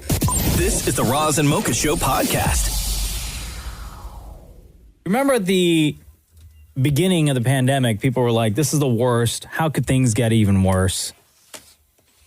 Is it even possible? The entire world is going through this at the exact same time. Mm-hmm. Everything's in lockdown. And then in the summertime, we heard about murder hornets. Yes. And everyone was like, what the hell is going on? As if now we have murder hornets. Right, I remember that. Agricultural department workers wearing protective suits have eradicated the first nest of giant murder hornets discovered in the U.S., vacuuming them out of a tree in Washington State near the Canadian border. Yeah. You see the picture? It's not cool, man. Of what the scene looked like? It was straight up out of a movie. It looked like Stranger Things. Yeah. Look at this. Yeah, I know. They got the ET suits on. Yeah, it's wild, huh? That looks like they're filming a movie. Yeah, no, it's incredible. It's absolutely mad. It's absolute madness. Like, and how did they find them? That's what, like, I'm like, obviously they're looking for them and they can trace them and they can do everything else. They But spent weeks searching for this nest, trapping hornets and tracking them using dental floss to tie tiny radio trackers on the insects, which are nearly 2 inches in length and obviously have a painful sting. So that's how they were able, with dental floss tied around these little murder hornets. So they turned one of them, right? Like, yes. They interrogated him, and they were like, "We're gonna tie this thing around you, and you're gonna go back to the hive, and that's how they found. and we're gonna follow we're you." gonna show up with our giant Dyson. Yeah. But when we get there, don't worry, we're gonna make sure you stay safe. Yeah. Right. We'll put you off to the side. Into the Dyson you go Into with the rest Dyson, of them. Yes. We don't care. Now, what happens to them while they're in there? Do they kill them while they're in there, or do they relocate them? Do we know what they do with murder hornets? Why would you relocate a murder hornet? Well, hold on here. The first name is Murder. No, I know, but I'm telling you right now, I don't think that vacuum kills them. I really don't. Wow. I think that they probably take them somewhere. And release them? No. Hey, they were near the Canadian border. Do not release them to us. But listen. We don't want them. I understand the borders aren't open, but how do you... It's a lot of dental floss you're going to need. You know? And how do you do that? Like, how do you get that idea? That's like a Dr. Dolittle kind of thing. You know what I mean? Like, it's so bizarre. Even the fact that you just read that, and I'm like, yeah, that seems normal. It's so bizarre to think that they get a hornet, and they want to find out where the hive is. And like and so they have the team, and they're like, okay, everyone, who's got ideas? How are we going to find out where this hornet goes? Like it's a tiny, tiny, tiny little tracker. Yeah. That they just tie around the waist of a hornet with dental floss, and then just Can you let imagine it, being and the then just let person it go. that makes that suggestion in the meeting? Yeah, you're a hero. Right? Like, hey, everyone, I'm going to unmute my mic right now, real quick, on this Zoom. Yeah. Here's my idea. Dental floss, mini tracker, boom, there you go. But I don't know if this is the first time that they've had to do this, because I don't think you test out that tech on a murder hornet. I think you at least try it's it. been around for a while, but that person that suggested it was like, it's been used before for these other things. Yes. Let's try it with this thing now. Yes. With this murder hornet. Yes. And just straight up dental floss. Like, they don't even do an implant or anything. It's just like dangling. And it gets back to the hive, and they're like, hey, Mitch, what's that? I don't know. I was just out buzzing around, looking for stuff. Cool, man. Where were you? You're gone a real long time. Yeah, no idea, man. Yeah, the weirdest thing. I was out there doing my murder hornet thing. Yeah, murder. I blacked out. Yeah. And then all of a sudden, I find my way back here. Yeah. What's up? What'd I miss? And I got this cool belt now. Yeah. Everyone check it out. I think it's Gucci. I think it's Gucci. So did they get them all? Is that the story? They got all the murder hornets? They got them all. Scientists warn that unless There the you go. insect is eliminated in the next couple of years, it could spread throughout North America and become permanently established. You gotta be kidding me. So look out for them murder hornets. This is the Roz and Mocha Show podcast. How you doing, brother? Good. Today's the first day I'm wearing shoes since March. Oh, damn. Does it feel weird? Yeah. I have socks on today, too. Yeah? Yeah, I thought I was going to go a lot longer, but the flip-flops that I've been wearing have a giant hole in the bottom. Oh. Because I've just worn them so much. I've worn them every day since March. Since we shut down. Yeah. I stopped wearing shoes. Even when it was cold in March, I was still going to the grocery store in flip-flops. Really? Yep. Even like doing stuff around the house? Even doing stuff around the house. Yeah. Oh, no, I had to do 2 things for ET Canada where I had 2 shoots. And I brought shoes with me, took my flip-flops in the truck, took them off in the truck, put my shoes on, went and did the interview or the thing that I had to do, and then got back to my car and took my shoes off, put my flip-flops back on, and then went home. So I've worn shoes twice, and then one other time when I was using a really dangerous piece of equipment. Oh. That I What didn't feels want to, weird about it right now? I hate it. My feet are so uncomfortable right now. Yeah. It's one of those things that I thought that I was going to be able to keep going. Why didn't you bring flip-flops to work? And then when you parked in the garage, right? I know. And you hop out of the truck, because it's all underground. I don't want to be the guy. I know. And then you I put know. on your It's too flops much there. Work though. It's too much work. Who wants to do that? Now I'm just onto something new. Slip your I know. feet out of shoes into flops? Yes, you don't even Too know much how work? busy I am. You don't know, okay? You don't know the How much kind of time stuff. does it take? Really? You don't know. It's too much time. It doesn't No, matter. it's not. It No, it's not. It doesn't matter how much time it takes to take boots off and put flip-flops on. That is too much time out of my day. Now I'm committed. So, okay. You are honestly. But do you want to see? Do you want to see what my boot looks like? Do you You're want to see? so ridiculous. Okay, Yeah. so Let me see these boots okay, that hold would on. take forever. Okay, so here's to the get thing. out Here's of. the thing: is that I stopped wearing flip flops because I got a giant hole in the bottom of them. Like I can put 2 fingers through it. Okay, like it's not like a little hole. Like I let this thing go. I can put 2 fingers clean through it. Okay, so I stopped wearing my flip flops because of that. And do you want to see the boots that I put on? Sure. Okay, so look. Here, I'll take them off for you right now. Look, it took like 2 seconds to take those boots just off, shush. Okay, so that's what a normal boot looks like, right? Yep. Okay, and then look at this one. It has no heel on it, and there's a nail sticking in the bottom of it. I don't know, man. That seems kind of dangerous to be rolling around with boots like that. So I went from flip flops. Okay, I'm like a hobo. Like I go through all my clothes and I'm like everything has holes in it and everything. Well, you know what I don't understand? What? You have 2 jobs. Yes, sir. Right? Yeah. Which you get a paycheck from both jobs. Yeah, I do. You can afford to buy new boots and or new flip flops. Absolutely. Yeah. Okay, so you agree? Yeah. I'm not disagreeing with you. Oh, but you're not going to do anything about it. No, I won't. Because these are still perfectly good. These boots are still perfectly good. Oh my God.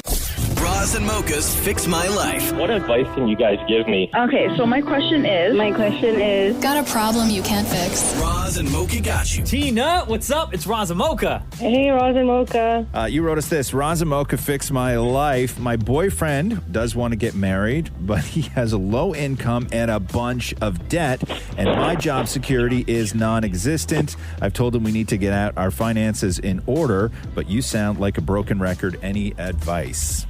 How much debt are we talking? Upwards of 10. Okay, and is he trying to pay it off at least? He says that he is. I don't see much happening in that regard. Okay, what do you mean? Like, is he not transparent about it, or you just aren't interested in helping him? He is starting to be more transparent, and I am getting more and more involved in helping him. I was trying not to step on toes and let him figure it out, but it seems like I need to get more involved. And I don't want to come across as the nagging partner that's always saying no to moving our lives forward. Does he want to pay the debt off? He does, yeah. He does. Okay, so he's motivated at least to become debt free, right? Mm-hmm. And how difficult is it? Like, is he just simply like, what is he doing? What is his plan? Is he paying down? Like, is he doing like minimum payments per month? Kind of, like, what's his strategy? Yeah, that's the strategy. Minimum payments. Okay, that's not that doesn't work though. Minimum right? payments only gets you like a little bit of that interest, right? Yeah. That doesn't work. Now, how does he think that the wedding is going to get paid for if you guys decide to get married with your situation right now? Well, we don't want to have an elaborate thing. And he says, like parents and family and stuff will help out. And that's not how I roll. I like to handle things on my own and not depend on other people. Yeah. And it's just, I guess we just have different viewpoints on how to like finance everything, right? Yeah, and with debt comes a lot of other things too. Like there's trust that's tied to debt. Especially when somebody isn't completely upfront when you do meet, and then you start sort of living a life together and dating where they're not upfront about what they owe. Especially when you guys start talking about getting married, and there's a lot of trust that comes with being with somebody that has debt, especially when they're not aggressively paying it off. But I will say that the one thing that doesn't help with debt is it doesn't help to shame the person that has the debt. Mm-hmm. Everybody has made terrible mistakes at one point in their life with money or a credit card. There's a lot of people still paying off student loans. Like to accumulate debt at a young age is not that unusual. But realizing that you have to get it out of your life, and getting debt out of your life requires sacrifice. And I know that you guys don't make a lot of money, and he doesn't have a great job. So the idea of even blowing this debt away doesn't seem attainable. But I'm going to tell you this: you have to live even leaner than what you do. And if you need to bring this problem to somebody who knows what they're talking about to help you guys out to come up with a plan to do this, then that's what you have to do. But if you're waiting for him to be debt free in order to get married, He's going to be waiting a long time if he's only paying like the minimum on the credit card bills, right? You're going to be waiting forever. Yeah. Why not suggest like getting some help? That's a great idea from Roz. Like get somebody to help you out. I have suggested him, because I told him, I said, if if it's going to cause fights between us in our relationship, then get outside help. And I'm willing to support you. But at the end of the day, like, the initiative has to come from somewhere, right? Yeah, but you can lead that, though, because there is shame involved in debt, right? There is a lot of people are very happy living their lives pretending that debt doesn't exist. Yeah. Because that debt causes extreme anxiety. Right? And I think he's one of those people, because it's almost like recently we went through everything and kind of like I had to physically go into each credit card and account and, you know, put it all in front of him, and he was like, wow, like, that's a lot. Is he still using the credit cards? He is, yeah. Okay, you got to get rid of the credit cards. You gotta. I know, but he needs them for, like, expenses, right? But like what? Like frivolous stuff or things like no, like gas for the business vehicle costs. and yeah, okay, yeah. He's not that frivolous when it comes to spending his money. It's just that he has all of this accumulated stuff. That, Well, he's spending more than he's making. That's the problem. yeah, exactly. And the income is a really big problem, and he and I know that. And he's working on getting upgraded with his education, but that, again, is going to take time. But in the meantime, maybe he doesn't drive. Yeah, he can't not drive. Just because of the commute. So if he can't not drive, what does he drive? It's a really old SUV. Okay. And he needs it for his business. So, but the problem is that he is spending more to operate his business than he is making money from his business. Currently. Okay, so I guess the first thing when it comes to debt, and Mocha and I fully agree on this, and we've talked about it many times, the one thing that you need to know is you need to know about your interest rates, and you need to figure out which area of debt is coming at him with the highest interest rate, and that is the one that you want to crush first. We've looked at that. We know which card it is. Okay, so here's the thing you do. Cut that card up immediately. And delete it from all your Amazon accounts and delete everything. Cancel it. Full stop, cancel it, okay? If that one has what's the interest rate on it? Do you know? I think it's like 29%. Oh my God! That's I know, super high. I know. You know, here's what I would suggest. Maybe, and this is going to take a little bit of time, but the two of you, or maybe you take the initiative so you can lay everything out in front of him, but create a spreadsheet with the totals and like everything he's spending on every single one of those cards, the expenses you each have, like together, what it is you're paying for, including the stuff like, you know, if you order food one night or if you, you know, like anything extra outside of what you typically spend your money on to maintain the household and see if what the discussion is like on where you can cut costs. Even with his business, right? I've sent him a monthly budget spreadsheet. I've asked him to fill it out. He's not very good at doing it, but he tries. Yeah, he needs help, okay? He needs help. You can't just say, figure this out, because he's not going to figure it out. This can't be you against him. This has to be a couple thing, okay? Although it's his debt, and you aren't married yet, so you're not going to get saddled with it, so don't worry about that. But I will say that you guys have to go somewhere and sit down with somebody as a couple and take this on as a couple. Get that outside help, okay, Tina? All right, thank you, you guys. All right, love. Bro, you take care. Take care, bye-bye. Roz and Mocha's Fix My Life on Kiss. Yo, did you hear about this massive party in Quebec that police had to go and break up and charge like 83 people? No. So a bunch of students got together on Saturday night at an Airbnb. Ugh. For a huge party. Yeah.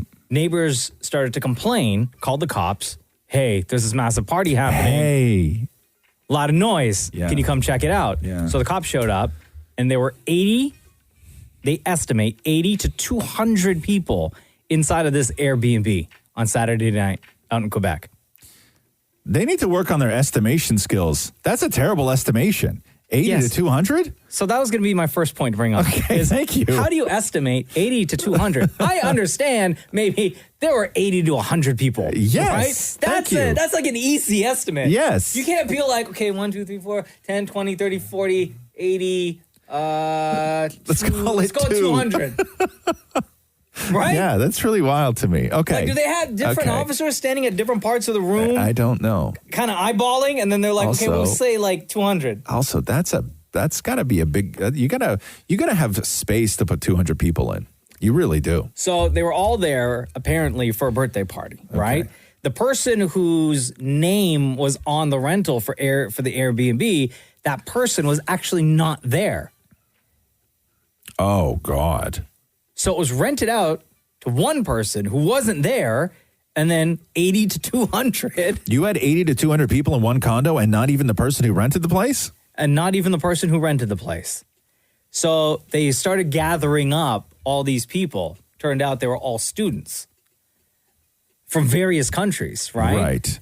And at the time, it said the police were in the process of getting the fines approved by the courts, and that 83 of them who were identified that night will each be fined $1,000. Oof. 83 will be fined $1,000. Oh! Students from colleges and universities right across Quebec and Ontario. It says here, including Montreal, Ottawa. A lot of them were from the University of Ottawa. And a bunch are going to be expecting their tickets in the mail. That's a lot. 83 $1,000 tickets. And when you're in a condo, you can't even scatter. Like if a cop is standing at that front door, you are all going out one at a time and getting your ticket. I assume it's a house. You can't jump a window. Like, can you fit 80 to 200 people inside of a condo like unit? a townhouse? Sure. Maybe a townhouse. Because they still call them condos. Yeah. Right? But you could. If you're a wild co-ed and you don't care about Corona. Yeah. Or whose hand your butt touches or whatever. You know what I mean? Like I wouldn't be comfortable in that. Too many low hands. Yeah. And I'm a tall guy. It's not good. This is the Roz and Mocha Show podcast. Hi, Rachel. How are you? It's Roz and Mocha. I'm good. How are you? We're doing good. I love this email that you sent to us. Let me read this to you, Roz. Okay. Love your podcast. I live in California and recently had to drive to the border for some paperwork. I was not looking forward to the trip since it would be over 12 hours and we would be traveling with a 3 and a 5-year-old. The problem with listening to the radio is that we would have to keep scanning to find something. And this is where your podcast came in handy. I saved the most recent 10 podcasts just for this trip. You were with us in Oregon, Washington, the Canadian border, and then all the way back home to California. I saved just the right amount of podcasts, too, because I only have 30 minutes left to finish up. Since the trip with the kids was surprisingly not a disaster, we're already planning another road trip. And my husband told me to start saving up your podcast again. Although I'm sad I couldn't get my ice cap at the border, I'm glad you guys came along for the whole trip. Keep doing what you guys are doing, and please play more games, especially 5 and 7. So, Rachel, thank you for your dedication to the Roz and Mocha Show. That's amazing. Yeah, it was really nice. How did you find the show? Well, I used to live in Toronto, and then we moved. You did? Yeah, so I used to listen to you guys live, but then I couldn't anymore, so I started listening to the podcast. And we went on a trip before. It was a shorter trip. And that's when I realized, like, it just works out so much better listening to you guys rather than the radio. So I've been listening. And happy belated birthday, Roz. Oh, thank you, my love. Where in California are you? We're just outside the Bay Area, outside of San Francisco. Gotcha. Yeah. Sounds expensive. And what... That's a lot of hours of Roz and Mocha on one car trip. Yeah, but it's better than listening to country music and like scanning constantly, looking for something to listen to. I'm not saying don't do it. I'm just saying that's a lot of hours of Roz and Mocha. So now you have to go the next little while with like having those new episodes continuously download to your device and like not be able to listen? Like I want to listen to it. It's just like I don't want to repeat it with my husband. So I'm just going to have to say, yeah. Yeah, so I'm just gonna have to save it. Like, would he get pissed if you listen like ahead? Well, he wouldn't really know. Oh, okay. But you don't want to sit there and listen twice. Like, I wouldn't mind it, but I'd rather just listen to the new things, right? So right. That's like like me in my house when Catherine and I decide to watch a show together on Netflix, and then I fall asleep and she watches the entire season without me. You know, here's the latest show where something similar happened. Where Jenna, like I'd be messing around on my computer in the evening before going to bed, and Jenna will be watching Emily in Paris, and it's on like in the background, but I'm kind of paying attention. And the other night, she stayed up to watch some episodes, and I went to bed, and I was kind of digging the show, and I feel like I'm now missing out. Yeah. Because she's almost done. Yeah, I Right? know. And you don't get to watch it together. Watching it together, doing it together is so much more fun, especially with this show, because there's just so much laughing. And laughing with other people when you're listening to this show is always going to be better than listening to it by yourself. So I fully understand and fully support you hanging on to a couple of them and wanting them to be fresh for you guys. Yeah, I used to listen to it by myself in the kitchen cooking, and my husband would just like overhear it. Mm-hmm. But then it's so much better on a trip just because you have to stay awake. Yeah. And it's just so refreshing. You are the best. We miss you, but thank you so much for still hanging with the show, even living out in California. Yeah, no problem. And between Roz and Mocha, who's your favorite, Rachel? So it used to be you, Mocha, but I know when it changed to Roz, but I don't know if I could really say it. Oh, yeah, but, of course you can. Please do. So it was during a live show, and someone called in, and she had like an accent. Like I think she was South African or something. And you were listening, and you just called her out and told her that you thought it was fake. And So you like Ross because he's mean? No, it's just he just stuck to it, and then like she got kind of annoyed, and then she asked like to be compensated or something, and he said no, and after that I was so intrigued. I was okay. I'm going to tell you this right now. Okay, here's how much of an a-hole I am. Okay, I don't remember doing that, but you saying that in my head, I go, yeah, it sounds like something I do, but I don't remember it at all. Oh, Rachel, thank you so much. Much love to you and your family. Bye, guys. This is the Roz and Mocha Show podcast. The OSPCA has unveiled a new pin this year to honor the wartime contributions of animals. This is so awesome. And joining us to talk about it and how you can get one of your own is Callie Millman from the OSPCA. Welcome back to the Roz and Mocha Show. Hey, guys. How's it going? Really great. What do you got going on now? I know that you guys started a couple of years ago doing the commemorative animals in war pins, and to help out animals in need. Also, a little bit of money goes to the Legions to help out the veterans. What is the animal this year? So, yeah, this year we have unveiled a brand new symbol, and it is the pigeon pin.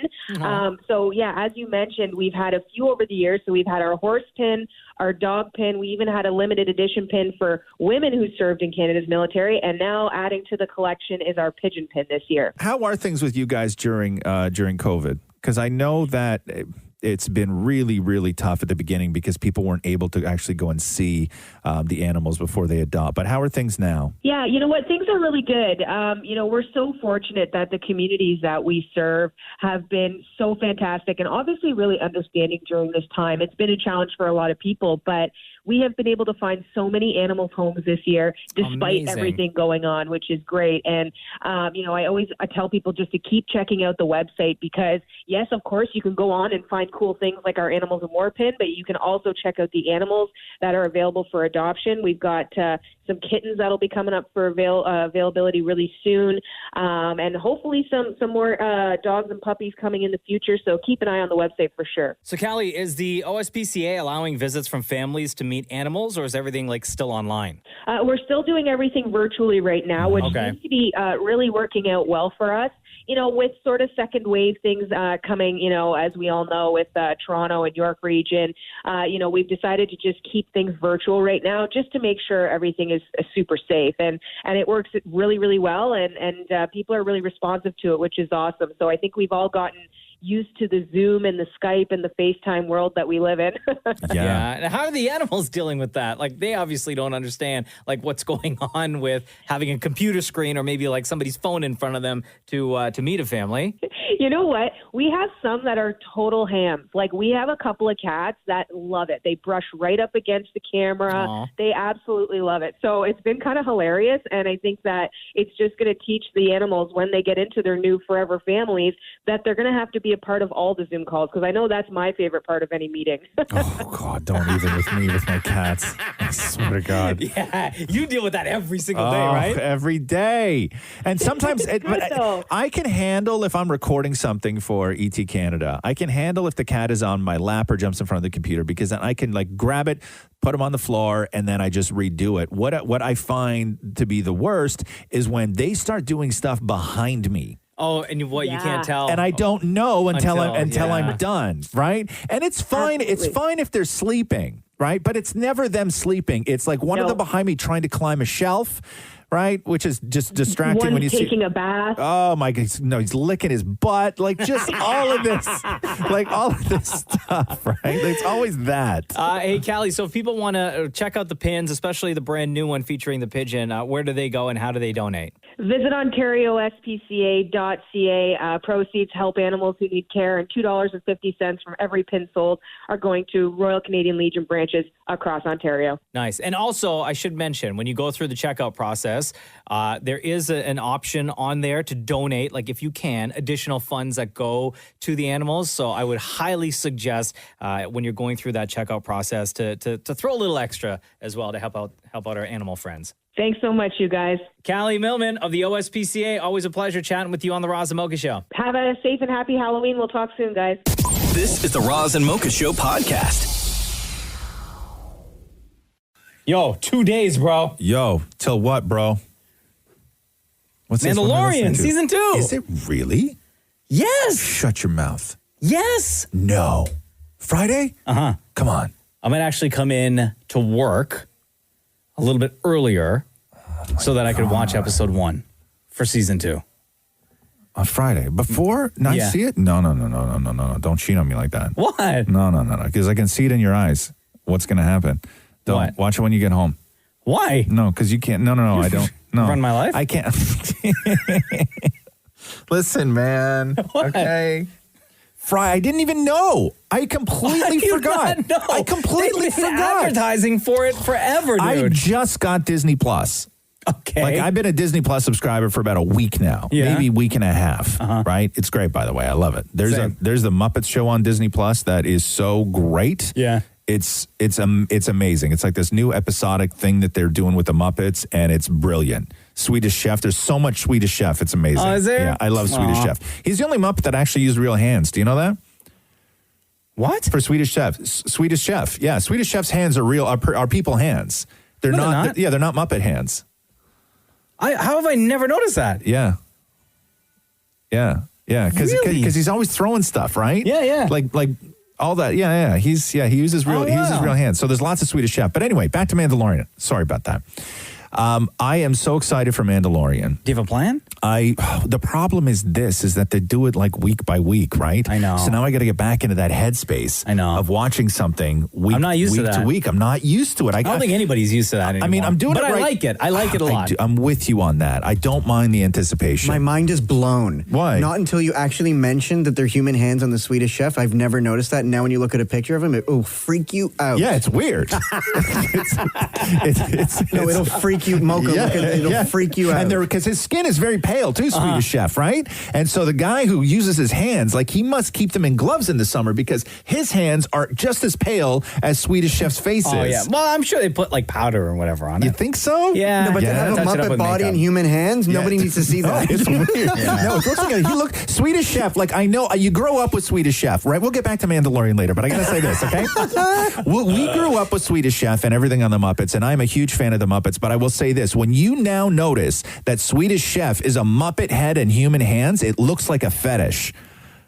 Oh, right? why'd you have to say that, man? It looks like. Man, you just ruined it. And you can never unsee it. Yeah, you just ruined it. Thanks, man. Sorry. This is the Roz and Mocha Show podcast.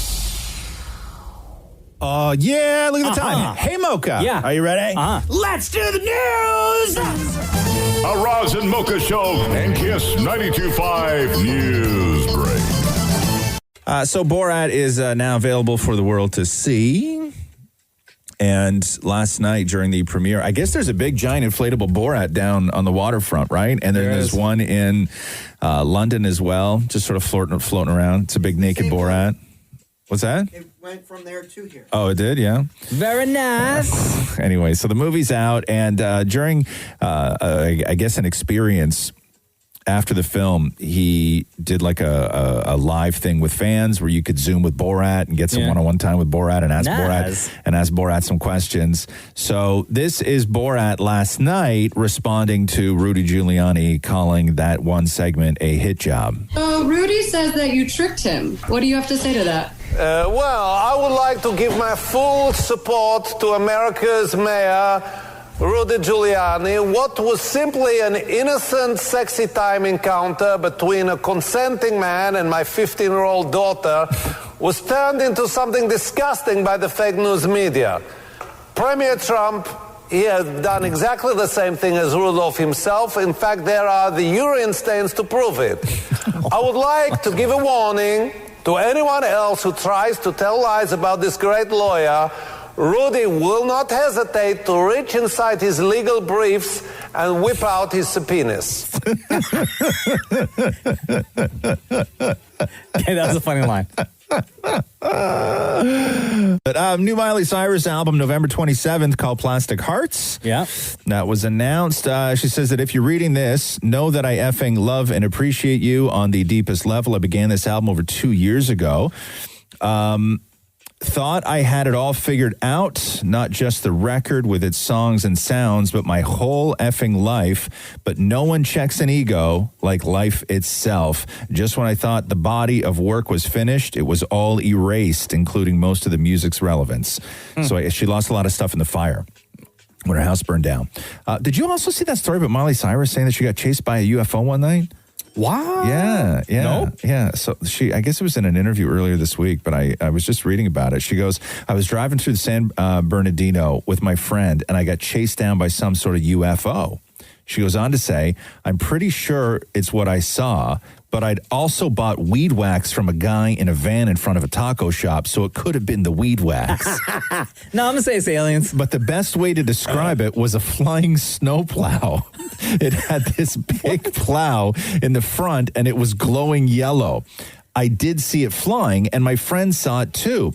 There were a couple of other cars on the road, and they also stopped to look, so I think what I saw was real. I was shaken for like 5 days. It really effed me up. And then she goes on to say, I didn't feel threatened at all, actually, but I did see being sitting in front of the flying object.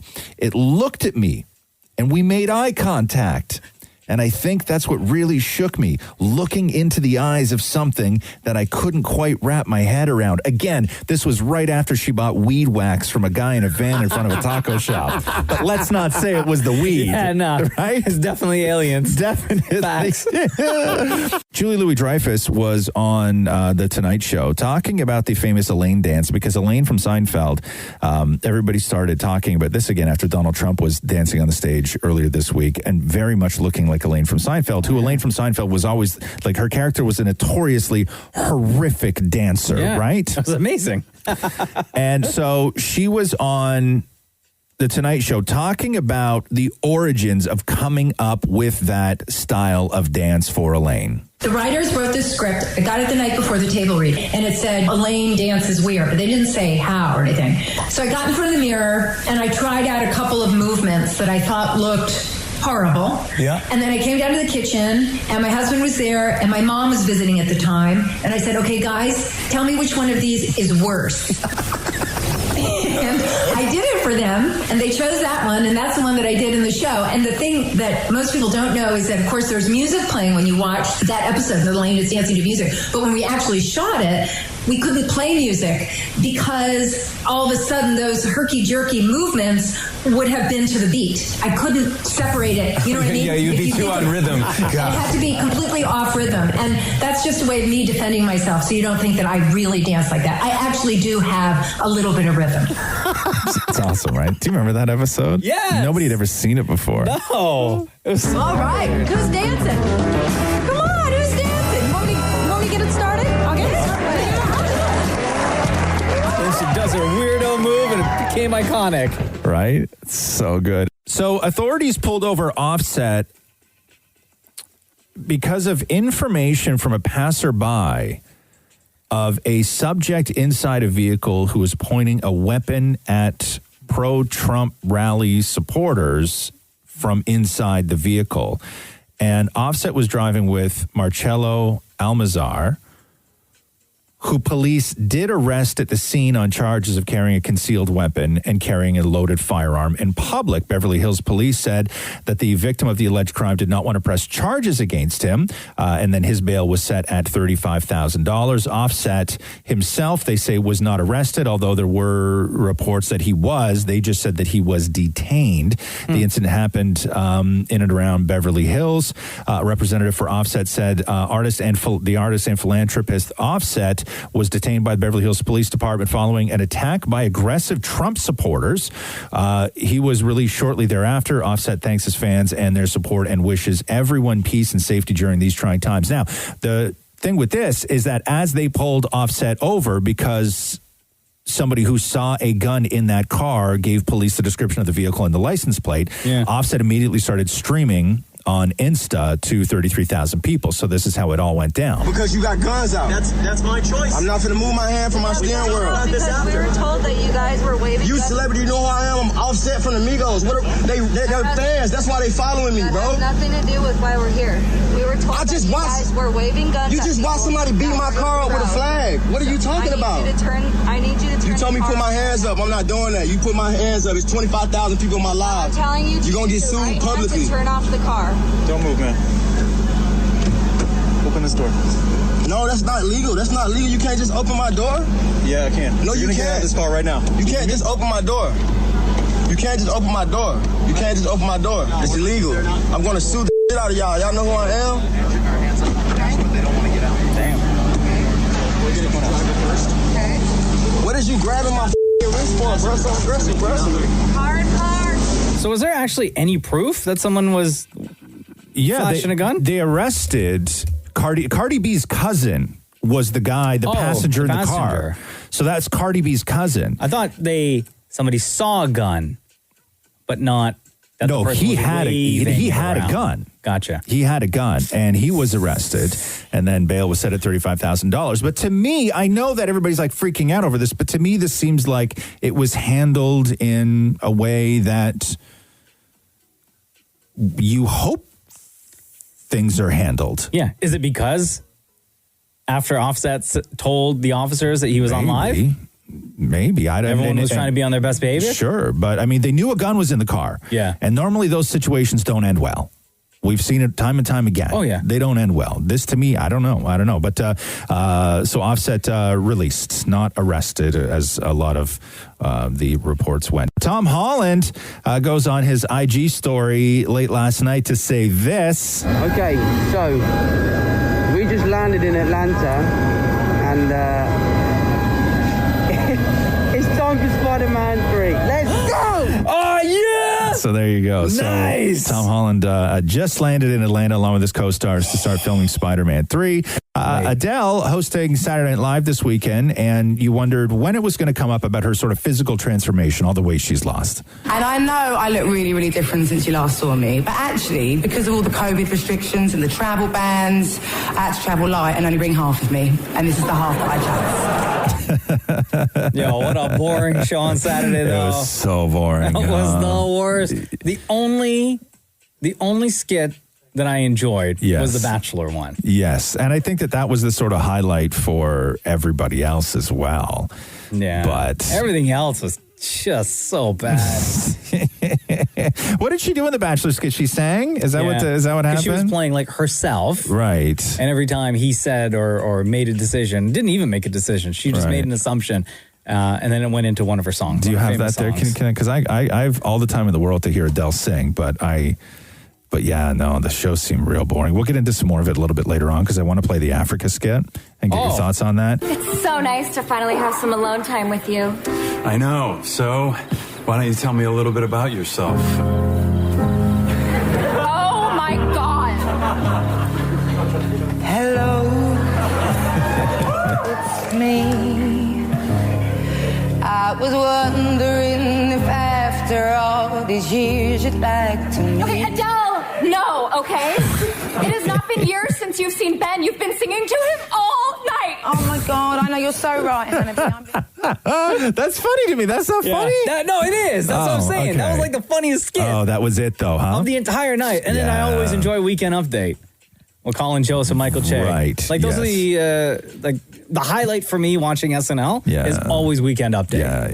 Yeah. But anyway, that was SNL. We'll get into a little bit more later. As again, I want to get your thoughts on the Africa skit because that's really the one that everybody's talking about. We will do that short. Wendy Williams, former DJ, is speaking out saying you have no idea what's really going on after fans worry about Wendy Williams after a recent episode where she just seemed off. So this is one clip of Wendy during Hot Topics trying to talk about Adele. Adele. Odell. Beckham Jr. Yes. Look.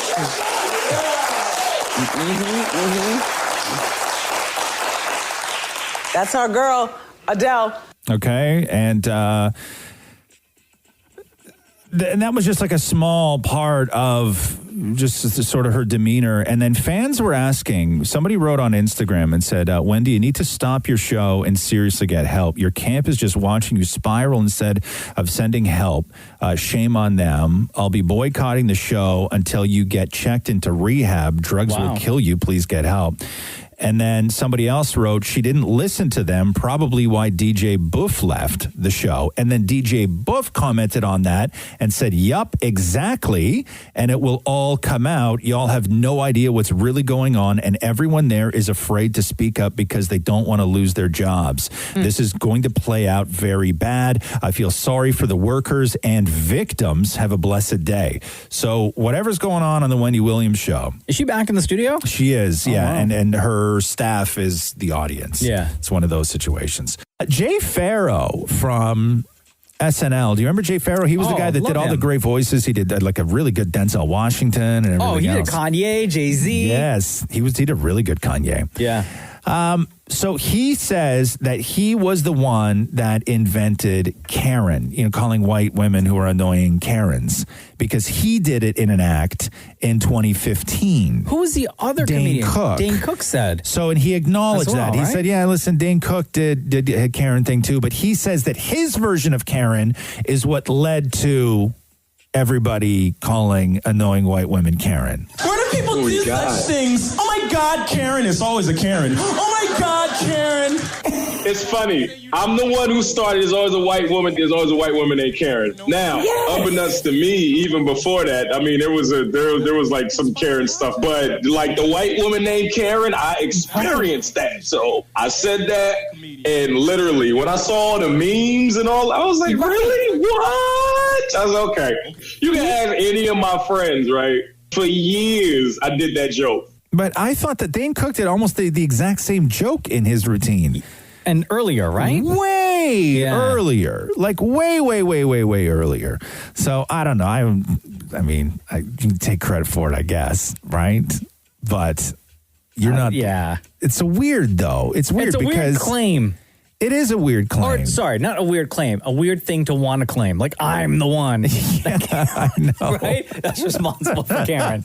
Like, it's me, not you, Dane Cook. Yeah, no, I know. When did Drake say his new album's coming out? Oh, in January. January. I saw it, what do you know about it? On Saturday, everybody.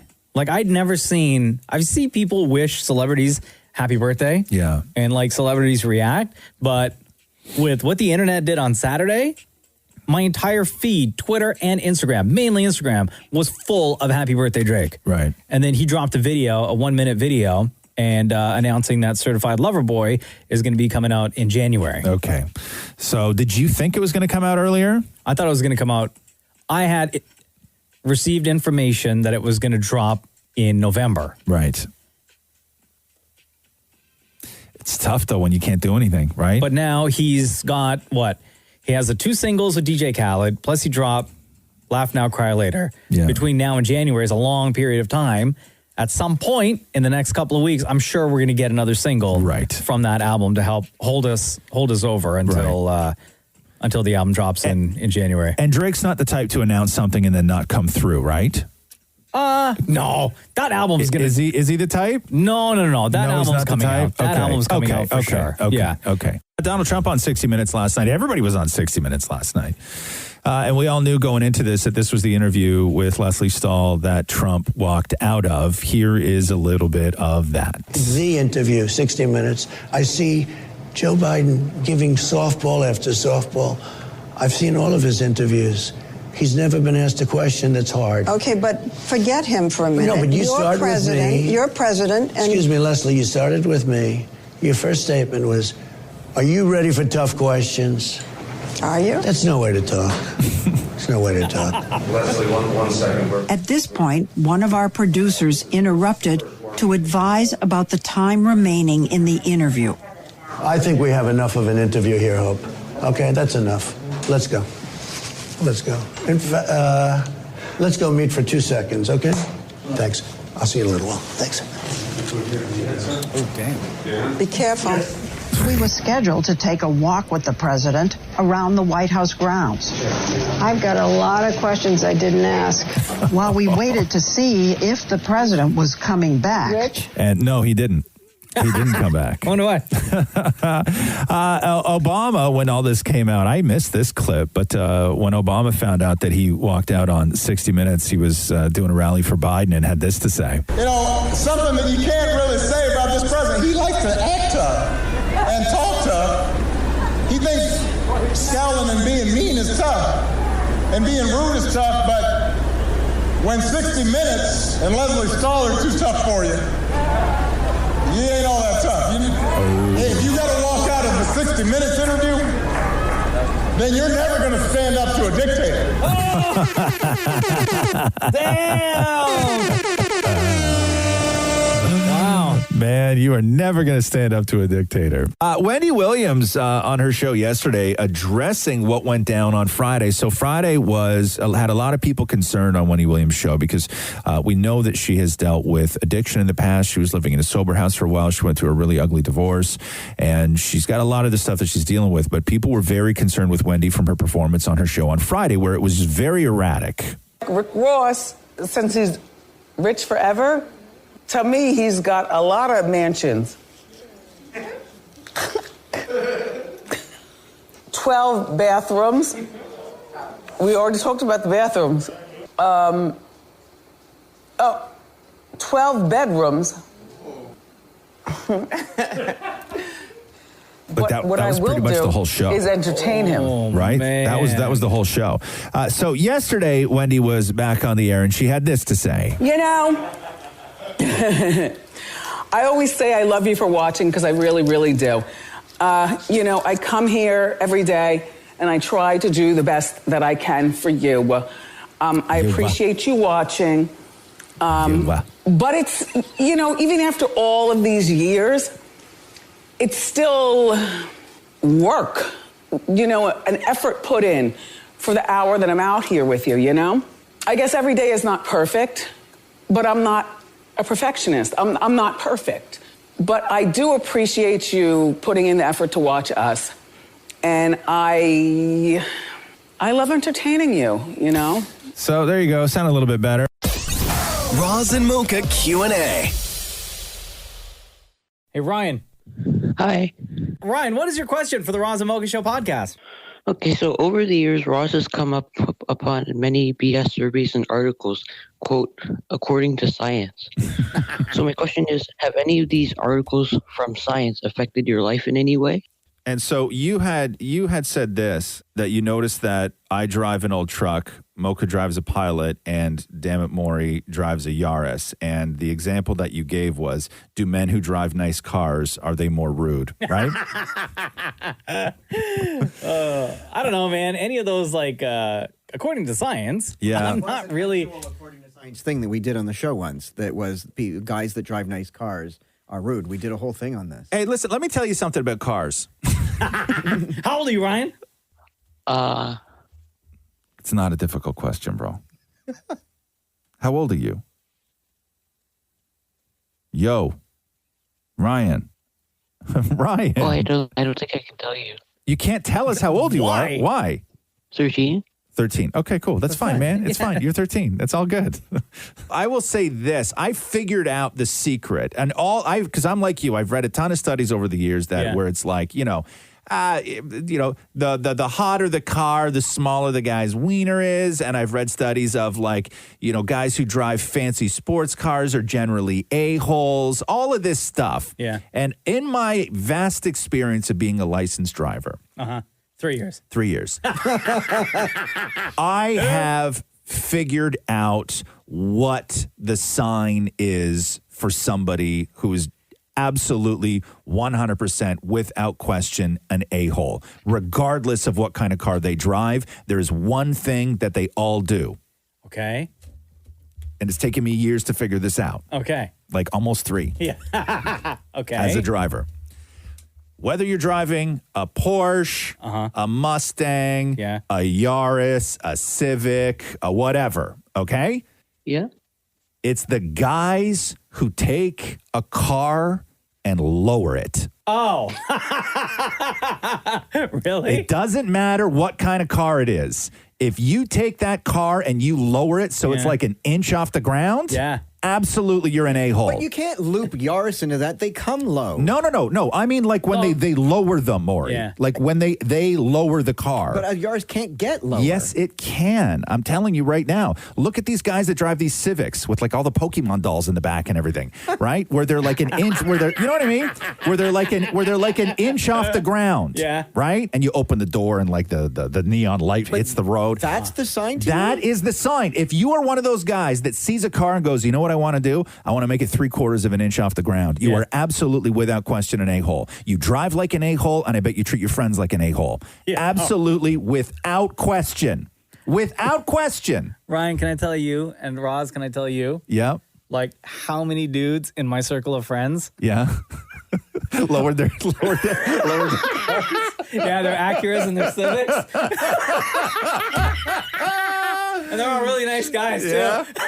But do they drive like a-holes? They drive like a-holes. I mean... Yes, they do.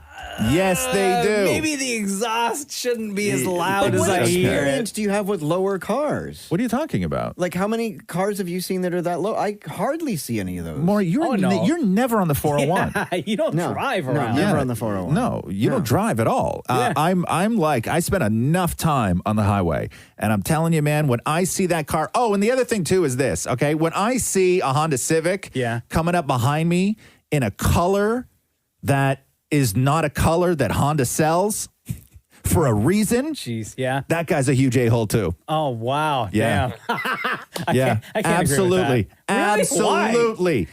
Absolutely. But it doesn't impact your life in any way. It does impact my life. How? Because I just don't like them. And then I get aggravated, and then I get distracted, and that's dangerous. See, I would say that the guys that add that weird effect to their car where it makes it sound louder, they change what do you mean, the like muffler. a weird effect? Like it's like a plug-in? It's a filter? It's an app download. Bro, Maury, honestly, just... No, you don't know anything about cars. Whether it's a plug-in or an actual thing, they do those people that then go to the shop and have the muffler changed so it really, like it backfires and makes loud sounds. Those are the a-holes. Right. Which I absolutely did not do that to my truck, by the way.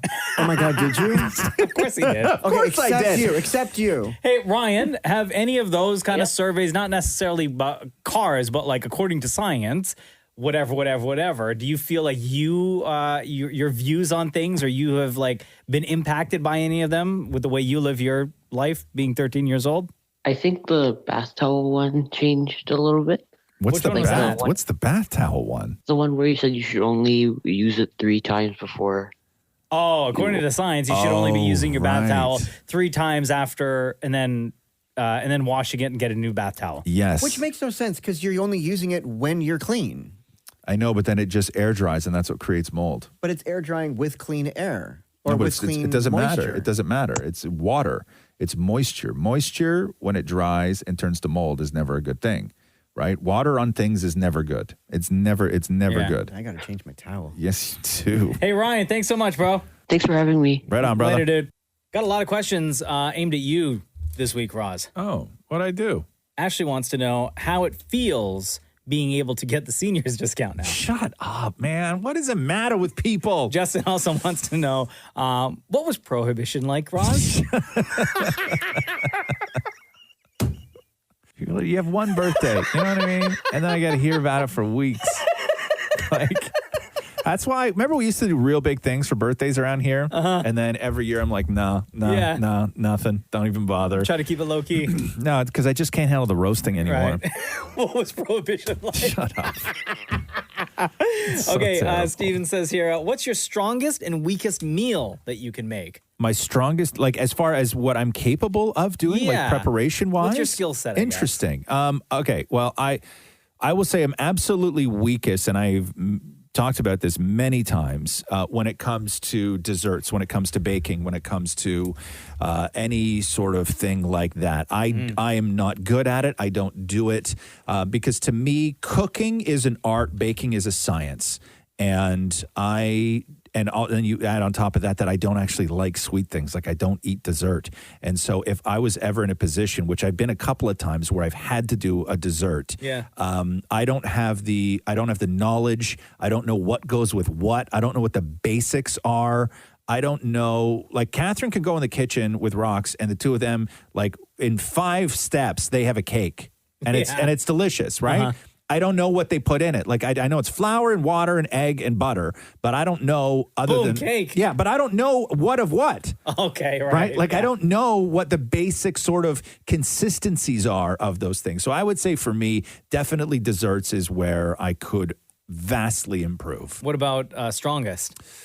Strongest. Yeah, it's interesting when it comes to strongest. I make a really good lasagna. You do.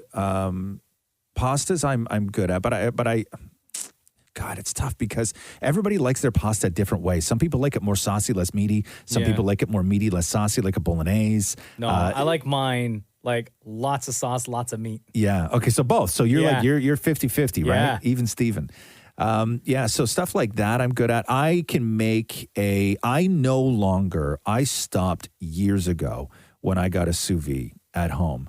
I stopped going out for steak. I remember going out for steak was such a big thing. Yeah. Because going out for steak, you just got this incredible steak that you could not cook at home. Like you could buy steak and cook it at home, and even on the barbecue and everything else, but it never had that thing, like just that buttery deliciousness of melt in your mouth that you could get at some super high-end steak places. And when you would go, like I remember when my dad was alive, every time he'd come up, we'd find a new place to just go for really great steak. And you would spend hundreds and hundreds of dollars at these restaurants. Because you pay the extra because it's steak. You pay the extra.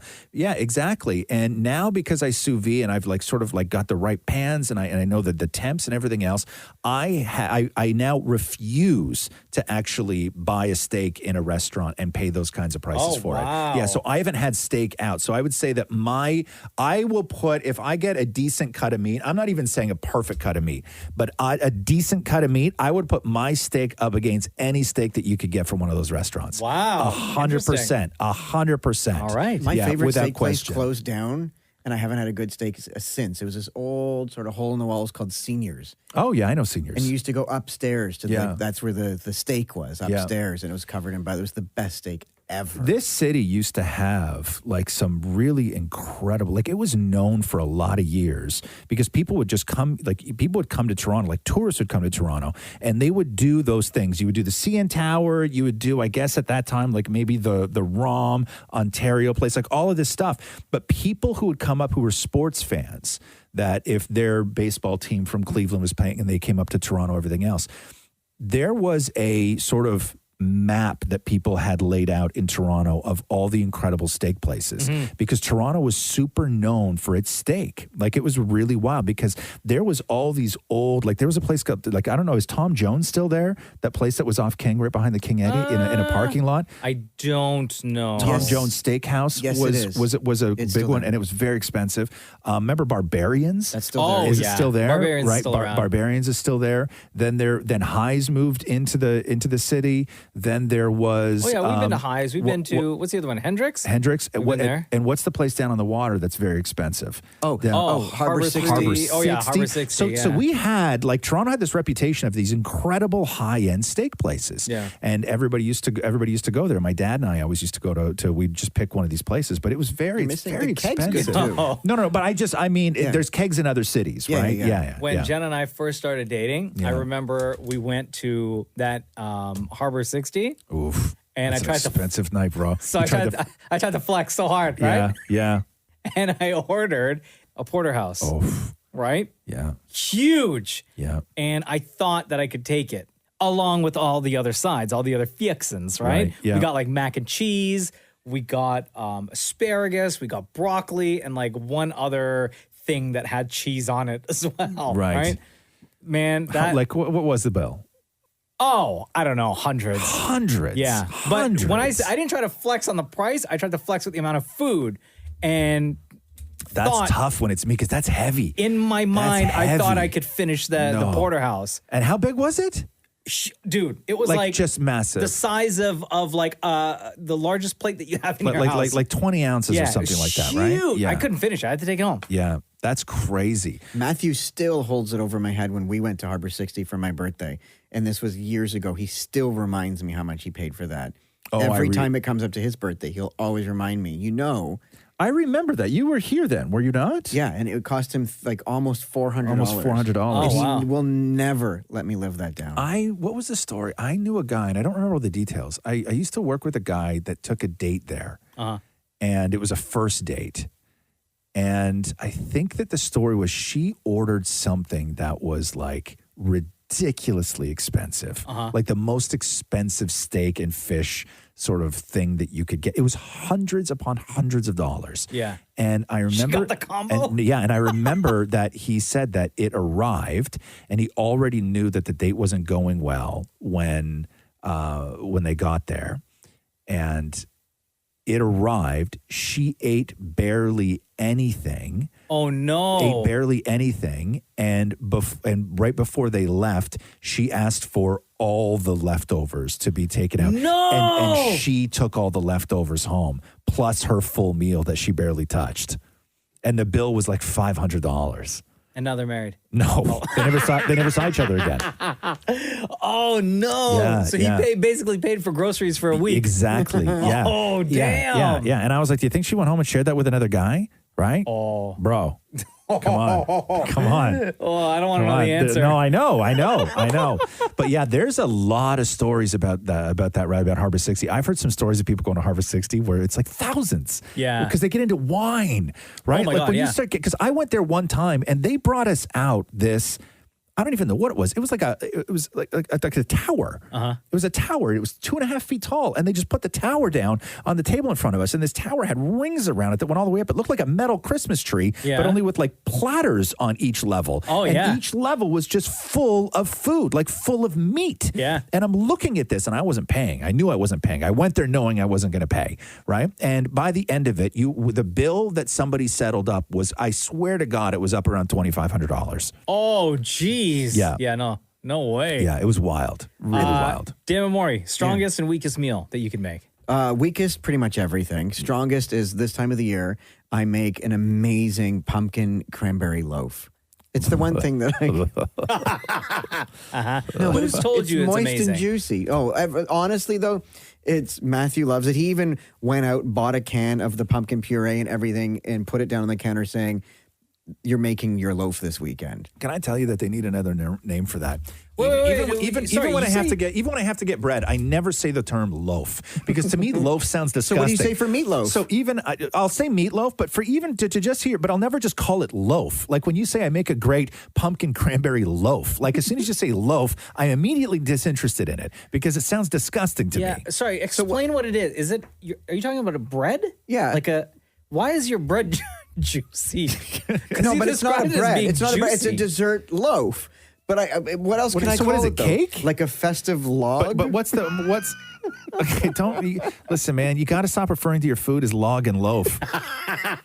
Yeah. So it's just what? It's a cake then. It's a cake, but it's okay. So it's a cake. It's moist, not it's juicy. moist, but juicy. That's gross. It's a real juicy cake. Juicy cake. But it's more. It's more loafty than cakey. Nobody wanted a juicy cake. Nobody. If I went to somebody's house and they were like, so for dinner we're gonna have chicken and mash, I'd be like, dope. And for dessert, we're gonna have what I really do. It's this really beautiful moist log. So juicy. Like this really juicy log. Oh man. Like, there's no But way. I've sent home one of the loaves with mocha for Jenna one year. Yeah. Did she like it? She said so. I mean, I assume she would never lie to me. Next question. She said it was juicy. Moist. I would say for me, weakest would be turkey. I could never get turkey right. Yeah. I think I've only tried it once and was like It's completely an unforgiving protein. It's not good. discouraged from that. But strongest would be like any pasta. Yeah. Like a meaty bolognese spaghetti with veal parm and cheese on the side. Hey, you know what I don't really get into? I'll get fairly creative and really take my time with a sauce. Yeah. But I never get into sort of bougie high-end noodles. Like that you buy that are like fresh. And I never get into that. I've never tried. I I've only always ever buy like box and bag from the same. grocery store. I've always wanted to try like a fresh kind of pasta. Every Friday, I go to Italy and pick up fresh pasta. What is it? What does it cook the same or no? I've never even cooks cooked quicker. Does it? Like Yeah. if I get the because they make a really good butternut squash ravioli, and you put it in the boiling water, and as soon as it rises to the top, it's done. It's like a dumpling. Yeah, and it's fantastic. It's so good. It's like a You weekend buy fresh treat. pasta every week? Just like a couple raviolis or whatever, or sometimes they What are have. they paying you around here, bro? I know. No, but it's not that. When you do for two, it's not that bad. It's No. like $10. That's not that bad. No, it's not that. And what do you do for sauce then? The sauce we use. You put in some pesto. Oh, so you just have a pesto at home? Yeah, and yeah. then you just go for it. Yeah. But they also sell like the I guess because of COVID or whatever, they have a box of do it yourself at home with their fresh pasta, the sauce and everything in the box, and it turns out amazing. You know what you should leave for them in a box? Your loaf? juicy loaf. Justin wants to know, Roz, what was Prohibition like? Shut up, man. Jesus Christ. Tanya says here, have you ever been starstruck? If so, by who? Anybody. In the amount of years that you've worked over at ET Canada, Roz, Have I even ever here, been- have I and ever like the been amount of celebrities that you've encountered and that you've had the opportunity to speak with, anyone that you've been starstruck by? No. At all? No. Wow. No, I've never been starstruck. I've been shook. Yeah. Because there was something that was unexpected. Okay. Right? But I've never been starstruck. Like I remember the first time I saw Shaq, I didn't know what to do with myself because I'd just never seen somebody that big. Like I knew Shaq was big, but I'd never been in the presence of somebody who was that large. And he looked so familiar. Like it's Shaq's face. We all know Shaq's face, but you're not used to seeing something that you are familiar with in a way that you never thought you'd see it. Like the proportions don't match. Yeah. And you're right? tall. Yeah, and I'm tall. So like something like that. I remember years ago, I had another one of those moments where I was in New York and I was on the red carpet and I was interviewing Michael Douglas and Catherine Zeta-Jones. Yeah. And they were sort of lit, by the way. Yeah. And they showed it was a Christopher Reeve benefit and they showed Lit up. as in like a couple of drinks I or don't like know. high? I don't know. Like I don't they know. smoked before? I don't know what they were doing, but they showed up to this benefit. It was really sad because Christopher Reeve had just died. Yeah. And so the red carpet was very somber until Michael Douglas and Catherine Zeta-Jones rolled onto it. And then it just became a party. I didn't even know if they knew where they were. Anyway, so I'm standing on the carpet. I just finished interviewing Michael Douglas and Catherine Zeta-Jones. And there's a person beside me who's interviewing this woman on the carpet. And she was striking. Yeah. Right? Like this woman was striking. And I was looking at her from the side. And I couldn't take my eyes off her. And I was just like fixated on her. Like her features were, everything about her was beautiful. And everything about her was just so sharp and distinctive and everything.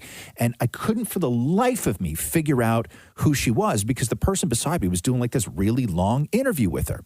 And then as their interview finished, her face turned and faced me. And as soon as I saw her dead on, I was like, oh, Diane Sawyer. Oh, wow. And I had no idea because I've been watching Diane Sawyer my whole life. I had never seen Diane Sawyer from that profile. Yeah, from side. And I didn't recognize her. Yeah. Because I'm like, I know Diane Sawyer very well, right? Mm-hmm. My whole life watching her on television. I'd never seen Diane Sawyer from that angle, and I had no clue who she was. She was 2 feet away from me. Wow. Yeah, no clue. And then, of course, I love her, so I was just like, Did you tell her that she looks great from the side? No, I didn't. You don't tell a woman. You don't tell a woman they got a good profile. No woman will ever find that as a compliment. Telling a woman she's got a good profile. Dan Maury, ever been starstruck? Yes, 1,000%. And Roz was there to witness it when I interviewed Madonna. Oh, right, yes. And everything was a complete blur. And everything was a blur. Everything was a big barf, yeah? Yeah. Was that the time when she called you fat? Literally poked me in the stomach and said, "Why are you fat?" Yes. Yeah. Your one moment with your idol, and she pokes at your belly and calls you fat. Oh, Isn't that man. incredible? Isn't that nuts? Yeah, I remember that night. That was a crazy night. What was she opening? Like her gym? It was or the gym something? Hard Candy Fitness. Right. That lasted about a How day. long was that around? A year, right? Or less than 2 a year? years. 2 years. 2 years. 2 years. Yeah. Was it expensive to go Oh to my the God! Madonna And gym? the only way in was through that condo, really. So they put it in there for the people that live in the condo. They couldn't afford to go there. No. So How much did it you shut pay down. for your membership? I never went. Never went. No. Too expensive. Yeah. The only person, I get starstruck all the time, I would say, but the one person really is The Rock. Mm-hmm. The 2 times that I've had a chance to sit in front of him, both times nervous as hell. Really, yeah? Yeah. Yeah. Especially the last time when Maury was there, when we were at the red carpet premiere for Central Intelligence. It was The Rock and Kevin Hart. So it was like double starstruck because I'm a fan of both of theirs. Yeah. And they poked me in the stomach and said, "Why are you fat?" Anthony says here, is there a restaurant you used to go to as a kid that brings back memories when you talk about it now? 1,000%. Which one? Lime Ricky's. Oh, good one. Oh my God. Every single one of my childhood birthdays was at Lime Ricky's. So it's kind of like a retro, I guess, milkshake kind of burger joint that What used about to be you, around. Mocha? It would always be Swiss Chalet and Red Lobster. Yeah. Because growing up, that's the only 2 places we would ever go for like Mother's Day, Father's Day, birthdays. Wow. It was always Swiss Chalet and Red Lobster. See, for me, I didn't have any of that growing up. Right? Yeah. I didn't have Lime Ricky's or Red Lobster or Swiss Chalet. Like Swiss Chalet, you went once a year on Mother's Day. That was it, right? It was a once a year trip. We'd get in the car, we'd drive 40 minutes to Swiss Chalet, and that was the sort of end of it. So for me growing up, it was all just the local owned restaurants in my town. And there was a place called the Sub Shop that we used to just hang out at and just eat subs. And so for me, an assorted sub with double cheese will always be the thing that tastes like my childhood. Yeah. But it Do you want me can't to go be. get you one now? No, because they don't taste like that one. Right? Yeah. Like it's like Mr. Sub isn't the same thing. Subway doesn't taste like it. Like no other place tasted like this sub. Like these were subs that I grew up with, and they were way bigger too than the ones that you could get here. I don't know where they got their bread from, but the buns were these massive things, and the sauce they put on it was like super unique. It wasn't anything else, and I haven't had a sub since. Like Really? I'm sorry, I haven't enjoyed a sub since. Oh, okay, yeah. Like I just don't do it because it just doesn't have it. So I don't have memories of those like Lime Ricky's or places like that. I'm going to add 2 more. Go. Okay. And they were actually, ironically, beside each other. Yeah. The old Spaghetti Factory. Yeah. I would always go with my dad. Is this why you're so fat? I'm kidding. Quoting Madonna. Quoting Madonna. And the rule was with my dad, we always had to sit. They had like an old streetcar, and Yeah. we'd always have to sit in the streetcar. And then they had the worst dessert, Splamoni ice cream. What is Splamoni? That just sounds gross. Wait, I feel like we've talked about this before. Yeah, Splamoni ice cream is vanilla ice cream that has kind of like Splamoni those, in it? It has red and green candied fruit that you also find in Ew. fruitcake. Juicy. It's so gross. And next door to that, the organ grinder. Roz, do you remember the organ grinder? I never went. Oh, but you heard of it. Yeah. I don't know what that is. It's basically a restaurant, but there's a man that sits at Yeah. the front on a stage who plays the organ, but also when he plays the organ, it triggers things all around the room, like a monkey with the cymbals and all that. Yeah. Organ grind. Yeah, it was a really popular place. Oh, I had no idea. Yeah, it was a really popular place. And where was that one? Next to the old spaghetti factory. On the Esplanade. Yeah, where they had Splamoni ice cream. There's 2. Splamoni. That stuff's hard to get out of your pants if you get it on it. There's 2.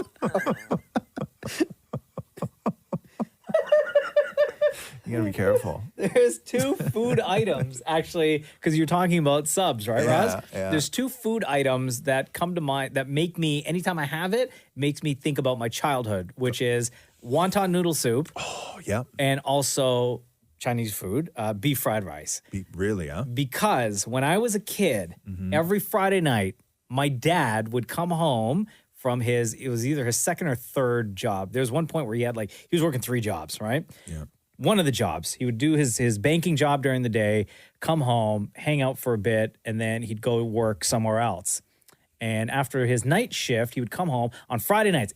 He'd come home, it's maybe 10 or 11 o'clock, and my mom would wake me up because every Friday night he would stop off at this Chinese restaurant up the street from where he worked at night and would bring home all this stuff. And I specifically remember because he knew how much I loved wonton noodle soup and beef fried rice. And that was our Friday night tradition. Love it. So every time I have wonton noodle soup or beef fried rice from a Chinese restaurant, it could be anywhere, it always takes me back to those Friday nights. That's incredible. See, I Oh my like God, that. that was such a sad story. Why? Are you crying right now? Are you crying? Them juicy ass tears. Come on, bro. You get spumoni squirting everywhere every day. I got so into that story about wonton soup and every Friday and 3 jobs, and I'm like, that's the best story I've ever heard. It's true, though, right? It's true. You have those things with your dad too, though, right? Oh my God, absolutely, absolutely. Him when he picks up a pizza or something like that, but nothing like a wonton. When did soup. you in your life? When did you sort of realize, Maury, in your life, and I guess Mocha too, that the sort of sacrifices that your dad made for you, when did you finally see those? Because when you're growing up, you don't necessarily see them. Not at all. But I would say- at some point in your life, you realize. I was when I was in my mid-20s. The sacrifices. Yeah, that mid your dad made. to late 20s, to be honest with you. Was is it? when Well, I realized, My dad's worked for the same company my whole life. He's been there 40 years. Yeah. And I mean, they all have nicknames. I'm Little Mort. He's Mort. And it's true, and the same boss, Mike Regato. Yeah. He always would phone up, hey, we're Little Mort. But I knew that my dad made That's sacrifices. how high his voice goes too? Yeah. The sacrifices my dad would make was when he wouldn't, he would break up with a girl, wouldn't go on a date because I came first. Right. All the women in his life, I came first. Yeah. All the women? Oh my God! how many? I remember calling one of his dates the wrong name because there were so many. Frank the stud. I remember once he came to when I went to overnight camp. He brought one of his girlfriends at the time to parents' visitor day. Yeah. And she was dressed to the nines and stiletto shoes, and I just remember because it's in the woods, right? And I just remember her tripping and falling all over the place. And all I remember was, you were just not dressed for the woods. Wow. And was she a new girlfriend? I remember her name too, Rita. But was she a new girlfriend or had they dated a while? They dated about a month or whatever. Oh, wow. A month and you're already bringing the girl to the kids' sleepover camp? Yeah. On family day? Because I think they had somewhere to go after seeing me for the hour or whatever. Oh. Jeez. Got to make this fast, son. Yeah. The sacrifices he made for you, Maury. Came to see you for 20 minutes. But I told you what he called it when I went away to camp. What? Freedom Fest. Yeah. Wow. The sacrifices. So many sacrifices. So many. Jennifer has a question, sous vide question. Actually, you'd probably be the best one to answer this one, Ross. Because of you guys, I bought one. And yes, it is a game changer indeed. We noticed, though, our steak or roasts are not very hot. I try searing it, but it's still kind of cold, yet yummy. Any suggestions? Just microwave it after? I don't know. I guess it depends on maybe the sous vide that you have. You and I have the same one. I haven't had any problems with doing steak or chicken or anything like that where I cook it immediately after and it's cold. No, or when I it take should, it out it should not be because when I you're take it out cooking- of the vacuum sealed bag that it's cold or anything like that. No, it's coming out of there at, I mean, my God, it's coming out of there at 145 degrees, Yeah. right? I always found it the reverse way before I started sous videing a steak, and you had to follow all those stupid steak rules of don't flip it and don't do this, and then you had to let it rest for 10 minutes, right? For me, the letting it rest on the counter for 10 minutes is what made it a temperature that I did not desire because I like the outside to be flaming hot right Same. out of a hot pan.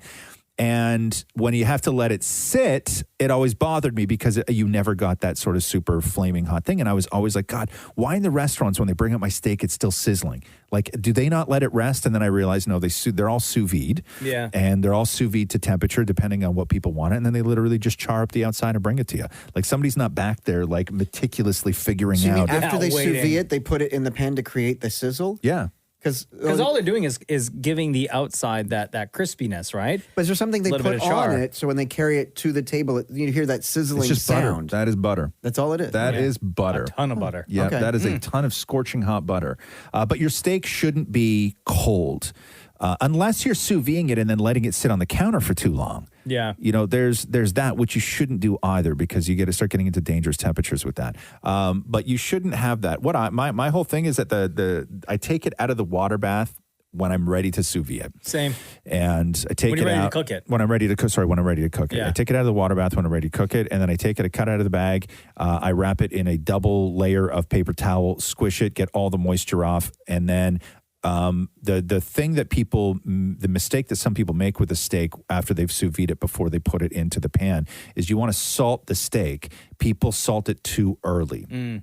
Right. So people will take it off, they'll dry it, then they'll season the steak and they'll wait a couple minutes sometimes because you're still mucking around in the kitchen and then it goes into the pan. Salting is the last thing you do right before it goes in the pan because as soon as you dry it off, you dry it because you want it to brown, right? Yeah. But as soon as you put salt on it, salt starts sucking up all the moisture that's left in the steak. And so the outside is going to become moist. Maury. Okay. And then that's when it starts messing with the brownness with being able to brown on it. So salt right before it goes in the hot pan. You know, it's funny. Nobody's invented. You talk about how you sort of dab it with paper towel and stuff like that to dry it. It's shocking that nobody has sort of invented some sort of meat rag that you can use to dry it's called your paper towels. steaks. No, but then you can sort of, I guess, wash your meat rag and then use it again. What's a meat rag made out of? I guess like towel material. So a paper towel. No, like actual like a cloth material. Like a hand towel? Yeah, that you can just use for your meat. Why don't you just use a hand towel? I guess you could. Is this like the one that you used to keep under your bed as a kid? Spumoni. Okay. Logan has a question specifically for Damn It Maury. Okay. Which talent would you rather? Oh, God. Roar like a lion, climb a tree like a squirrel, or swallow a large fish like a pelican? I would say climb a tree like a squirrel. What are you going to use that for, though? What use do I have for swallowing large fish or roaring like a lion? At least climbing a tree, you can get away from things or go and hide. From what? Get away from things like from what? Like what? Like your husband? And run away from your husband? Also, Maury, how far would you actually have to walk out of your condo to find the nearest tree that's climbable? Oh, quite far. Quite far. Yeah, quite far. There are no trees downtown. So that is a skill that you would. But what am I going to do with going roar? I don't know. I think you could probably roar. Try it. You want to try it? Like an actual roar? Yeah. Stand back. Okay. Stand back. Yeah. Okay. No. Hooer? Is that what you said? Have you ever heard a lion roar before? Hooer. You ever heard a lion before? Yeah, in The Lion King. Try it again. Okay. Roar! You're still saying a word, right? Yeah. Like you're not roaring. You're saying roar just loudly. How else Just do you actually go? roar. Like just Okay. go back and try and roar. Roar! No, okay. You're still saying roar. You're not roaring. Lions don't say the word roar. Like it is a roar. But it has to be a derivative of something. Well, no, it is a roar. A derivative of something. Okay, here. When you cough, you don't go cough.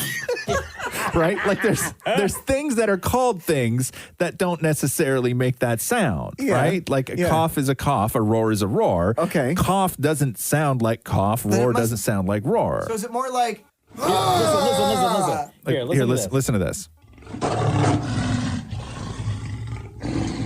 Oh.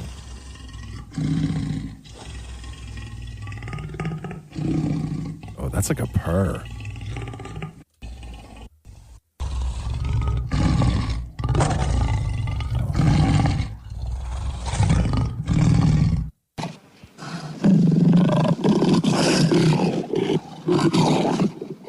That's terrifying. Yeah, that's scary. Okay, now you have the inspiration. Jesus. Roar! Same. At Kiss925 is where you will find Ask Roz and Mocha. Feel free to ask your questions, and we'll try to get through as many as we can. Do you have more? I think you missed that amazing question from Justin.